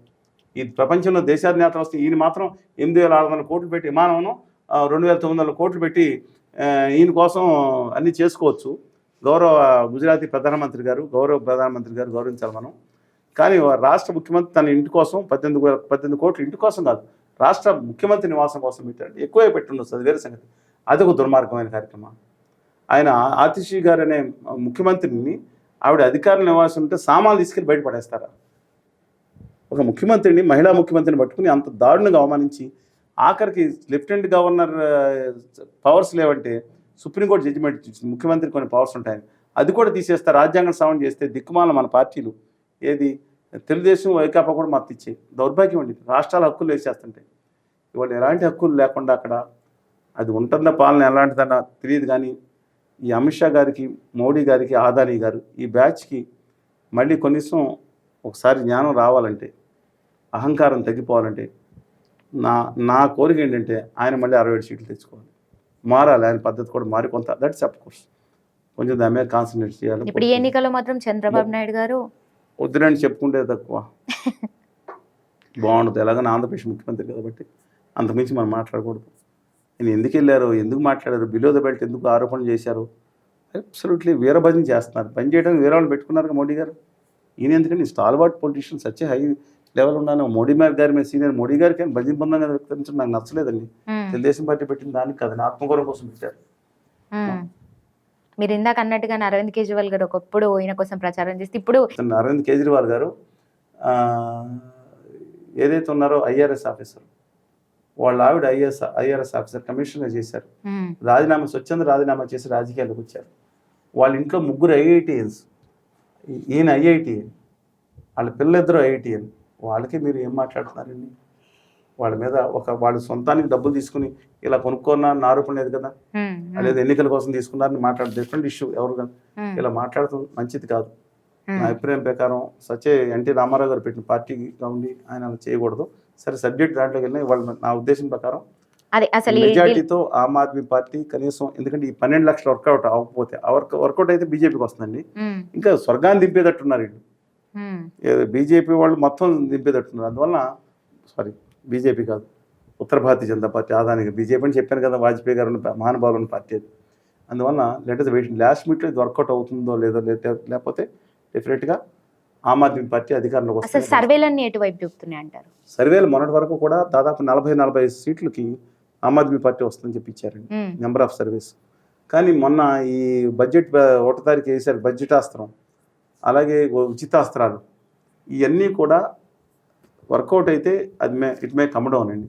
మనం ఈ సర్వేలు అయితే పాస్ సర్వేలు ఇవన్నీ ఎన్నికల ముందు, ఎందుకు మనం మాట్లాడకూడదు. 5 గంటలు అయిన తర్వాత మాట్లాడదు. ఇప్పుడు జగన్ గురించి మాట్లాడుకుంటే, జగన్ దగ్గర ఉన్నటువంటి వాళ్ళందరూ, అంటే ఆయన దగ్గరగా ఉన్నటువంటి వాళ్ళందరూ, బలినేని శ్రీనివాస్ రెడ్డి గారు కావచ్చు, అదేవిధంగా నంది శ్రీనివాస్ లాంటి వాళ్ళు, ఇప్పుడు విజయసాయి రెడ్డి వంటి వాళ్ళు, అంటే పార్టీ పెట్టినప్పుడు వెన్నంటే ఉన్న వాళ్ళు ఇప్పుడు పార్టీ వీడుతున్నారు కదా. మరి అసలు దీన్ని, అంటే జగన్ పరిస్థితి ఏంటంటారు? టీడీపీ వాళ్ళేమో వైసీపీ పని అయిపోయింది, ఇక జెండా వీకేస్తున్నారు అంటున్నారు. ఇంకా వైసీపీలో ఎవరు ఉండరు, జగన్ ఇంకా భారతికి తప్ప ఎవరు ఉండరు, పార్టీ పని అయిపోయింది అంటున్నారు. అసలు పార్టీ ఉంటుందంటారా, ఉండదంటారా? ఏంటి పార్టీ పరిస్థితి? జగన్ గారు 2009లో వాళ్ళ నాన్నగారు చనిపోయిన తర్వాత కేంద్రానికి డాక్టర్ కేవీపీ గారిని, తర్వాత వాళ్ళ కుటుంబ సభ్యులు కూడా వెళ్ళొచ్చినప్పుడు ఆయన మాట్లాడింది, మా నాన్నగారి యాత్రకి, మా నాన్నగారికి అందరికి హామీ ఇచ్చారు, చనిపోయినారు కదా, వాళ్ళకి యాత్ర చేస్తాను, పర్మిషన్ ఇవ్వాల. రెండో విషయం, ముఖ్యమంత్రి పదవి అయితే ఆశించారు. చెవులు చెప్పక ఎవరికైనా తెలుస్తుంది. ఆశించలేదు అన్న ఎవరిని అనొచ్చు, కానీ నేను నమ్మనండి. ఆశించిన తర్వాత కేంద్ర ప్రభుత్వంలో నేను మంత్రి పదవి ఇస్తాను, తర్వాత నువ్వు చేసుకోవచ్చు అని చెప్పినట్టున్నారు. జగన్ గారు కనుక ఆ రోజు ఒప్పుకుని ఉంటే తర్వాత ఆయన 2 నిమిషాలు ఫినిష్ అయిపోయేవారు. ఆయన డిఫై చేశాడు కాబట్టి వాళ్ళు చరిత్రలో ఉన్నారు. మొత్తం ప్రపంచ చరిత్రలో ఆ రోజు 2010-11 నాటికి 10 మంది ప్రభావవంతమైన వ్యక్తులు సోనియా గాంధీ గారు ఒకరు. కనుసైగలతో ఈ దేశాన్ని నడిపించిన ఆవిడ్ని ఎదిరించాలంటే సామాన్యమైనది కాదండి. అమిత్ షా గారు లాంటి ఒక శక్తిపరుడు కూడా, ఆయన కూడా జైల్లో వేయించేసింది ఆవిడ. అహ్మద్ పటేల్ గారి దగ్గర కూర్చొని, ఒక రాష్ట్ర హోంమంత్రిగా ఉన్నాను. I'm not supporting Amit Shah గారు, బట్ అది వేయించడం అధికారాన్ని అతిగా వాడారు. అలాంటి ఆవిడ్ని ధిక్కరించి ఒక్కడిగా తిరిగి చెప్తున్నా అండి. ఆ రోజు వెనక్కి రాజీనామా చేసినామంటే 10 మంది గట్టిగా రాలేదు, 14 మంది మొదట. తర్వాత ఒకళ్ళిద్దరు ముగ్గురు వచ్చారు. వచ్చిన ఆయన ఎలా నిలబడ్డాడండి? పోరాటే కదా. గులాం నబీ ఆజాద్ గారు ఏమన్నారండి? ఏమన్నారు ఆయన? ఈయన మా పార్టీలో ఉంటే కనుక అరెస్ట్ అయ్యి ఉండేవాడు కాదన్నారు. పార్టీ నుండి అరెస్ట్ అయ్యేవాడు కాదు అంటే ఏంటి మీనింగు? కావాలని అరెస్ట్ చేసినట్టుగా. మన రాష్ట్రంలో చంద్రబాబు నాయుడు గారు అన్నా సరే ఒక సస్టైనబుల్, యాక్చువల్గా ఆయన ఓడిపోయిన తర్వాత ఒక ఆయనతో సమాన టవరింగ్ పర్సనాలిటీ రాజశేఖర్ గారు వచ్చారు. ఒకప్పుడు ఒక ఏజ్ పెరుగుతుంది, ఆర్థిక ఇబ్బంది పడుకుంటా ఎలా నిలబెట్టాడు పార్టీని. అలాగా మనకు ఉన్నంత ఇద్దరు నాయకులు కూడా రండి, నేను కంపేర్ చేస్తాను ఖచ్చితంగా. ఆయన కాకపోతే ఇంకొక ఏ నాయకుడు అని సరే అండి 2005 తర్వాత తెలుగుదేశం పార్టీ ఈ స్థితిలో ఉండేది కాదు. జగన్మోహన్ రెడ్డి గారు ఎవరు లేకుండా 10 మంది వేసుకొచ్చి ఇవాళ స్టేజ్కి వచ్చారు కదా. పోయినా మళ్ళీ ఆయన మార్చుకోవాలి పద్ధతి, మార్చుకుంటే నిలబడుతుంది పార్టీ. ఆయన వ్యవహార శైలి ఏం మార్చేది లేదు కాదు. వాళ్ళ నాన్నగారి వ్యవహార శైలి ఏంటంటే అందరి సలహాలు తీసుకునేవాడు, నలుగురితో కలిసేవాడు. ఆయన ఎవరై బుద్ధి లేదా అని తిట్టే ఫ్రెండ్స్ని పెట్టుకున్నాడు. ఇప్పుడు తప్పు చేసిన మొదలించే ఫ్రెండ్ ఉండాలి. ఈ లోపం ఆయన సవరించుకోవాలి. మొత్తం సకల శాఖ మంత్రిగా ఒక ఆయనకి అప్పచెప్పటం, మిగతా వాళ్ళందరినీ నిర్లక్ష్యం చేయడం, కనీసం ఆయన కలవాలంటే కూడా ఒక 5 నెలలు 8 నెలలు లేదా 10 నెలలు ధర్మదర్శనం ఇవ్వటం. అంటే ఏందండి ఇది? నాకు అర్థం కాదు. దేవుళ్ళు అండి వీళ్ళందరూ. ధర్మదర్శనం అందరితో కలిపి తప్పండి అంటే వాళ్ళన్నీ కోరికలు ఉంటాయి, తీయాలని అక్కర్లేదు. నేను చేయలేను, మీరు ముఖ్యమైన సమస్య చెప్పండి అని చెప్పొచ్చు.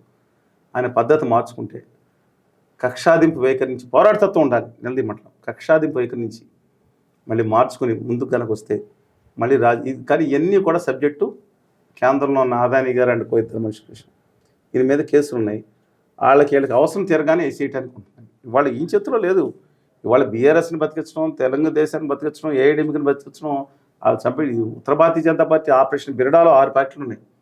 మొదట తెలుగుదేశం వేసారు, 2018లో వేయాల్సింది. ఆయన చంద్రబాబు నాయుడు గారు ఒక పార్టీ నిర్మాణం, ఎన్టీఆర్ గారు మీద ఉన్న ఓల్డ్ క్యాటరు ప్లస్ జగన్ గారు దారి మళ్ళీ కక్షాభివృద్ధి కట్టడం వల్ల ఆయన అధికారంలోకి వచ్చారు. లేకపోతే పార్టీ ఎప్పుడు అయిపోతుందండి, నమ్మోత్తరం ఉండేది ధైర్యం. అలాగే బీఆర్ఎస్ అయిపోయింది. ఇప్పుడు ఇవాళ బీఆర్ఎస్ 0 స్థాయికి వచ్చింది పార్లమెంట్ ఎన్నికల్లో. ఇవాళ ఎందుకంటే ఆపరేషన్ బిరడాలో సెకండ్ బీఆర్ఎస్, థర్డ్ ఏఐడిఎంకే. దాన్ని 2 ముక్కలు చేసి కక్కాయొక్కలు చేసి దాన్ని పడేశారు. ఆదుకున్నట్టు ఆడినట్టు దాని దుర్మ ఆడిచ్చారు. 4వ పార్టీ జేడీఎస్, దాన్ని సర్వనాశనం చేసి తీసుకొచ్చి వాళ్ళు లొంగ తీసుకుని వాళ్ళు కేంద్ర మంత్రి పదవి ఇచ్చారు. 5వది మీరు చూస్తే డిఎంకే, అది తప్పు పార్టీ అండి, దాని మీద కూడా కొట్టేస్తాం. 6వది వైకాపాని కూడా వదలరు. ఇవాళ ఆదాని గారు అవసరం తీర్పు, ఆదాని గారు అని పార్టీ, ఆదాని గారిని అర్థంగా దాష్ట్యంగా చేసే బ్యాచ్ వాళ్ళిద్దరు మోసగాళ్ళు. వైఎస్ఆర్ కాంగ్రెస్ పార్టీ 11 మంది రాజ్యసభ సభ్యులు ఉన్నారు, ఇప్పటికే 4 లాగేశారు. అందులో మరి బీజేపీకి లాగేశారు. ఎంత వినయ విధేయంగా రాష్ట్ర హక్కును కూడా పక్కన పెట్టి సపోర్ట్ చేశాడు జగన్మోహన్ రెడ్డి గారు చాలా విషయాల్లో. ఎస్, నేను చెప్పింది కరెక్ట్ అండి. అలాంటి వ్యక్తిని నేను చాలాసార్లు చెప్పాను, వాళ్ళకి ఏమీ లేవు, దక్షిణాది మీద దండయాత్ర కోల్డ్ బ్లడెడ్ పాలిటిక్స్ చేస్తామని చెప్పాడు నాయకుడు గారు. అందువలన వాళ్ళ దయాదాక్షిణ్యం మీద ఆధారపడాల్సిన పరిస్థితి. అంటే వీళ్ళని అలా ఉంచుకుని చంద్రబాబు నాయుడు గారు మళ్ళీ రెచ్చిపోకుండా కళ్యాణ్ గారిని వాడుకుని వీళ్ళని అలా ఉంచుకుని అవసరమైతే కొంతమంది కేసులు అవసరమైతే పెంచి కొంత క్యాడర్ని కాంగ్రెస్ పార్టీకి పంపించి దీన్ని చీల్చేసి వీళ్ళు అధికారంలోకి వచ్చిన తర్వాత వైఎస్ఆర్ని కాంగ్రెస్ని అక్కడ పెట్టుకుంటారు. అలా చీల్చి దాన్ని లేపి, ఇదంతా ఆదాని గారి పార్టీ రాజకీయం. దమ్ముండి వాళ్ళు నిలబడగలగాలి, దమ్ముండి వాళ్ళ స్ఫూర్తిని ఎన్టీ రామారావు స్ఫూర్తిని, చంద్రబాబు నాయుడు గారు రాజశేఖర్ గారి స్ఫూర్తిని ఆయన సైన్యం చేసుకున్న ఆయన పోరాట తత్వాన్ని ఈయన అలవర్చుకుంటే రాష్ట్రం బాగుపడుతుంది. లేదంటే కొత్త తరం, నా ఉద్దేశం కొత్త తరం రావాలి. వీళ్ళందరూ వెళ్ళిపోయి 30 సంవత్సరాలు లేవు, కొత్త తరం యువత రాజకీయ మకిలి దిక్మాలి అంటుంది. కొత్త తరం వచ్చి రాష్ట్రాన్ని చేపడితే అద్భుతంగా ఉంటుంది. లేకపోతే గత మంగళవారం చంద్రబాబు నాయుడు గారు 5,800 కోట్లు అప్పు చేశారు. అంటే వచ్చిన 8 నెలల్లోనే 5,800 కోట్లు అప్పు చేశారని ఇప్పుడు వైసీపీ ప్రశ్నిస్తున్నారు. 5,800 కోట్లు ఒక్కరోజు చాలా అయిపోయింది, 60-50 కోట్లు పైన అయిపోయింది సమాచారం అని అంటున్నారు. ఇప్పుడు గత ప్రభుత్వం వైసీపీ ప్రభుత్వం ఉన్నప్పుడు అప్పు చేసింది, కూటమి ప్రభుత్వం ఉన్నప్పుడు ఇప్పుడు అప్పు చేస్తుంది. అంటే మీరు సంపద సృష్టిస్తా అని చెప్పి అసలు ఈ అప్పులేందంటూ ఇప్పుడు వైసీపీ ప్రశ్నిస్తుంది. ఎట్లా చూస్తారు దీన్ని? ఏమండి, వాళ్ళు సంపద సృష్టిస్తా అంటే ఈయన మళ్ళీ ప్రశ్నించడం, జగన్మోహన్ రెడ్డి గారు సంపద సృష్టి అంటే వాళ్ళు మీరు ఏం చేయలేదు, ఇవన్నీ కాదండి. ఇవాళ అప్పులు లేకుండా ప్రభుత్వాలు నడవట్లేదు. మన కేంద్రంలో ఉన్న గవర్నర్ ఆదాని గారి ప్రభుత్వం వచ్చిన తర్వాత 55 లక్షల కోట్లు ప్లస్ అప్పులు ఉంటే దేశం అప్పులు. ఈ 2000 ఈ సంవత్సరాంతానికి 200 లక్షల కోట్లు, 2 కోట్ల కోట్లు అప్పులు అవుతున్నాయి. అంత చేసిందేం లేదు. అంత ఆదాని గారికి 50 లక్షలు సంపన్నుడు అయి ఉంటారు కానీ పక్కన పెడదాం. కానీ ఇవాళ ఆంధ్రప్రదేశ్లో కూడా అప్పు లేకుండా కష్టం. కానీ అప్పులు దాటిపోయింది. దేనికి చేస్తున్నారు? నిర్మాణాత్మకంగా మనం చేసే అభివృద్ధి కార్యక్రమాల కోసం రీప్రొడక్టివ్గా వచ్చి రాష్ట్రానికి ఉపయోగపడే దానికోసం అప్పులు ఎక్కువ చేస్తే తప్పులేదు. ఓకే. ఫ్రీబీస్కి అప్పులు అంటే ఫ్రీబీస్ ఇవ్వకూడదండి, కానీ ఆ పనులకు ఇవ్వాలి. అడ్డంగా ఎన్నికల కోసం ఇచ్చిన ఫ్రీబీస్కి ఇస్తే మాత్రం చాలా ఇబ్బందికరమైన పరిణామాలు జరుగుతాయి. అందుకని మై హంబుల్ రిక్వెస్ట్, వాళ్ళు రాష్ట్ర ప్రభుత్వం పూర్వం బొగ్గన్న గారు సూట్ కేసు వేసుకుని ఢిల్లీ అంతా అప్పుల కోసం తిరిగేవారంతా. ఈయన ఇప్పుడు ఎవరు పయ్యవులు గారు ఇద్దరు పక్క కాన్స్టిట్యూన్ అండి. ఈయన ఎంబీఏ చేశారు, ఆయన కూడా ఫైనాన్స్ చేశారు. ఈయన పెద్ద పెద్ద భోషాన్ని వేసుకుని తిరుగుతున్నారు అప్పుల కోసం. తప్పని పరిస్థితి, ఏం చేస్తారు? అందువల్ల కానీ ఎఫ్ఆర్బిఎం నామ్స్ అనట్లేదండి, వాళ్ళ నిర్మాణాత్మక కార్యక్రమాలకు పెట్టమని అడుగుతున్నాం. మళ్ళీ వాళ్ళ ఫ్రీ బస్సు మహిళలకి వాళ్ళు అడిగారా? మంచి వైద్యం, మంచి విద్య, వాళ్ళకి కనీసం ఉపాధి, వాళ్ళ పిల్లలకు ఉపాధి అడుగుతున్నారు. ఇవాళ ఎవరు లేని ఆ పనులు 2 రూపాయలు పెట్టుకుని వెళ్ళేవాళ్ళు లేరు. నేను వ్యతిరేకం అనుకోండి, ఏమని అనుకోండి, వాళ్ళకి మంచి ఉపాధి ఇవ్వండి, విద్య ఇవ్వండి, వాళ్ళకి ఆరోగ్యం ఇవ్వండి, 1 రూపాయి ఖర్చు లేకుండా. అది మొహల్లా క్లినిక్లు పెట్టండి ప్రతి చోట అలాగా. అది మనం అడుగుతాం. కానీ మనం తర్వాత గ్యాస్ బండ్ల స్కీమ్, కొంతమంది ఆపర్లకి వాళ్ళు చెప్తున్నాను, గ్యాస్ బండ్ల స్కీమ్ నేను అడుగుతున్నా. ఆంధ్రప్రదేశ్కి గ్యాస్ ఉంది భూమిలో, మీరేమో తీసుకెళ్ళా గుజరాతీ వ్యాపారులందరికీ అడ్డంగా దోసుకుపోతున్నారు, లేకపోతే ఫ్రీగా తీసుకెళ్ళిపోతున్నారు, లేదా కట్టి తీసుకెళ్తున్నారు. అది ఇంటింటికి కూడా ప్రతి మహిళకి 30 కేజీలు వర్త్, అంటే బుటేన్ తేడా ఉంటుంది దీనికి దానికి. ఈ గ్యాస్ని కనుక అంటే 2 సిలిండర్లు సరిపడే ఇంటింటికి 100 రూపాయలకి ఇవ్వచ్చు. దాని మీద కాన్సన్ట్రేషన్ చేయట్లేదు. అంతా ఆదాని గారు, అంబానీ గారు, ఇంకో బ్యాచ్ అగర్వాల్ గారు, వీళ్ళందరికీ దాని మీద కాన్సన్ట్రేట్ చేయమని కోరుతున్నాను. అందువల్ల మీరందరూ చూద్దామండి ఏం జరుగుతుంది. ఓకే సార్, ఇప్పుడు కొత్తగా లోకేష్ని డిప్యూటీ సీఎం చేయాలని అంటున్నారు. ఇప్పుడు జనసేన వాళ్ళేమో లోకేష్ని డిప్యూటీ సీఎం చేస్తే పవన్ కళ్యాణ్ గారిని సీఎం చేయాలంటున్నారు. అసలు ఇది ఏంది అంటే, ఇప్పుడు లోకేష్ గారిని డిప్యూటీ సీఎం చేయాలని ఏదైతే ఉందో, ఇప్పుడు ఈ వివాదం అంతా కూడా లోకేష్ గారిని డిప్యూటీ సీఎం కూటమిలో చిచ్చు పెట్టే అవకాశం. అర్ధరహితమైన, నా వ్యక్తిగత అభిప్రాయం, వాళ్ళ పార్టీ వరకు అర్ధరహితమైన వాదన. ఎందుకంటున్నానంటే, వాళ్ళ న్యాయంగా డిప్యూటీ సీఎం రావాల్సిన హక్కు రాష్ట్రంలో 40 నుంచి 40% ఉన్న బలహీన వర్గాలకు ఉంది. ఇప్పుడు మళ్ళీ కొత్తగా సీఎం చేయాలని కూడా అంటున్నారు. బలహీన వర్గాలకు సీఎం చేసి, నేను చెప్తున్నా, బలహీన వర్గాలకు 2 రాష్ట్రాలు ముఖ్యమంత్రి అయ్యే అవకాశం ఉంది. ఎందుకు చేయకూడదండి? పక్క రాష్ట్రం ఉన్న మా ఛత్తీస్గఢ్కి, లేకపోతే మధ్యప్రదేశ్కి, పక్కన మహారాష్ట్రకి, కర్ణాటకకి, తమిళనాడుకి, పాండిచ్చేరికి, ఒడిశా అందరికీ అయ్యారు. ఆంధ్రప్రదేశ్లో ఎందుకు కాలేకపోతున్నారు? నేను అడుగుతున్నాను. ఆంధ్రప్రదేశ్లో ఒకనాడు సుబ్బారెడ్డి గారు 1920లో ఉమ్మడి ఆంధ్రప్రదేశ్కి అనుకుందాం, ఉమ్మడి ఆంధ్రప్రదేశ్, ఉమ్మడి మద్రాసు దానికి అయ్యారు. తర్వాత పోస్పాటి కుమారస్వామి రాజు గారు అయ్యారు. ఆ తర్వాత బొల్లేని మున్సోని నాయుడు గారు అంటే కమ్మాస్ అయ్యారు. తర్వాత కోర్మ వెంకటరెడ్డి నాయుడు గారు కాపులు అయ్యారు. కొంతగా ఎంతైనా సరే. తర్వాత నవీన కాలం తీసుకుంటే విలమాస్ అయ్యారు. రాజా రామలింగ గారు అయ్యారు. జనం వెంగళరావు గారు అయ్యారు. బ్రాహ్మణ టంగుడూరి ప్రకాశ్ మంత్రులు గారు, పివి నరసింహరావు గారు అయ్యారు. తర్వాత దళితుడు, నేను నిజంగా గుండెల్లో అభిమానించే వ్యక్తి దామోదర్ సంజీవి గారు అయ్యారు. ఒక దళిత వర్గానికి సంబంధించిన వ్యక్తి అయ్యారు. ఇవాళ 40% ఓట్లున్న రెడ్డిస్ అయితే చెప్పాను మొదటి ఉన్న బీసీలకి ముఖ్యమంత్రి ఎందుకు రాదండి? పక్క రాష్ట్రాల నుంచి వెళ్ళిన కరుణానిధి గారు, దక్షిణామూర్తి గారు తెలుగుబిడ్డే కదా. నేను ఇంతకుముందే చెప్పాను, తెలంగాణ నుంచి వెళ్ళిన తెలుగుబిడ్డ మారుతిరావు గారు, వాళ్ళ కుటుంబానికి చెందిన మహారాష్ట్ర ముఖ్యమంత్రి గారు ఎందుకు ముఖ్యమంత్రి కావాలంటున్నారు? ఇప్పుడు ప్రస్తుత పరిస్థితి ఉంది కాబట్టి ఆంధ్రప్రదేశ్లో రాయల్గా వాళ్ళ ఉప ముఖ్యమంత్రి ఉన్న పదవి 10 సంవత్సరాల నుంచి ఉందండి. కె కృష్ణమూర్తి గారికి మిగతా 2-3 ఇచ్చారు. ఇవాళ నేను అంటున్నాను, ఎందుకు బీసీలకు ఇవాళ ఉప ముఖ్యమంత్రి ఎందుకు ఇవ్వట్లేదు? అది క్వశ్చన్. ఆయన అవుతారు లేదా పార్టీ ఇష్యూ నేను అడుగుతున్నాను.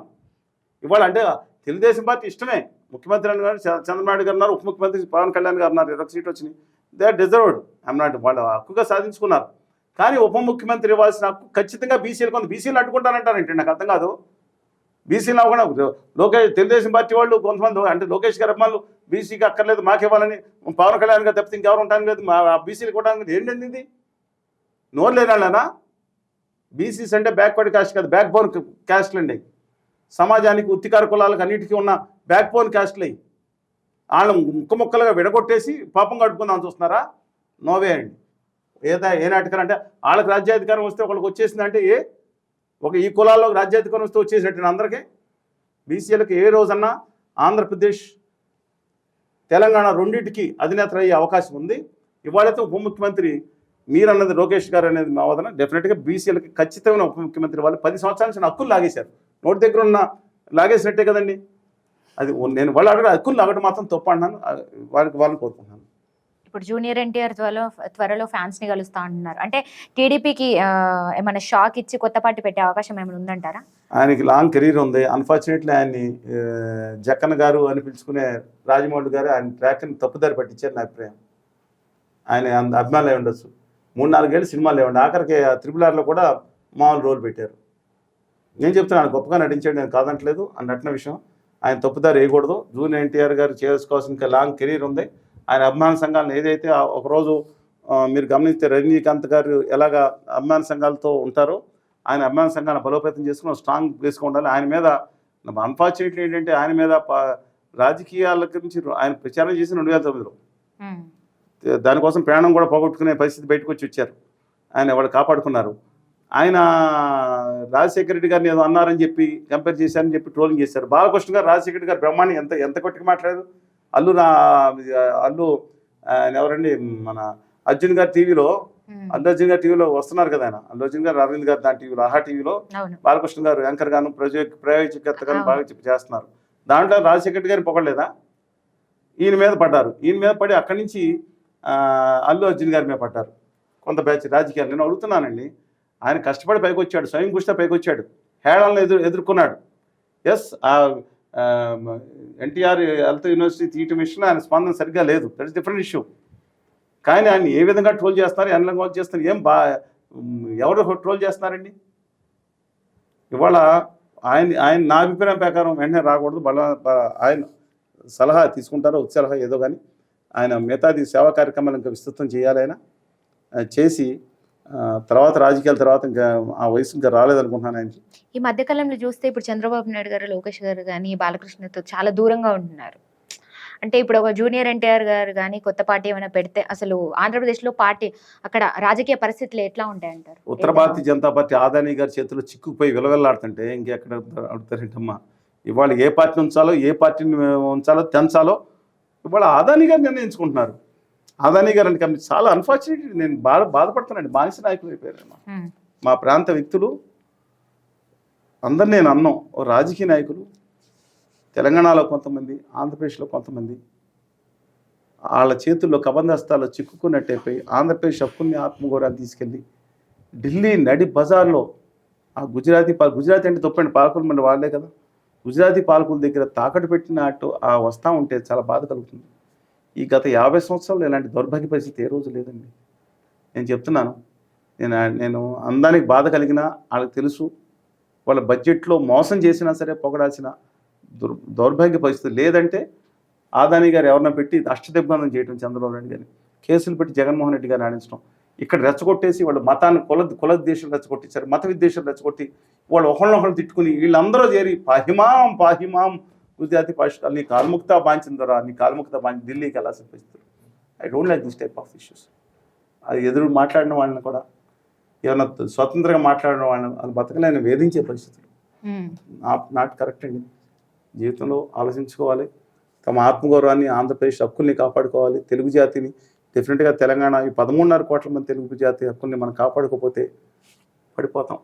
13 కోట్ల తెలుగు జాతి వాళ్ళ హక్కులు వాళ్ళ ఇబ్బందికర పరిస్థితులు పడ్డాయి. That is wait and see. Right sir, thank you so much sir. నమస్కారం.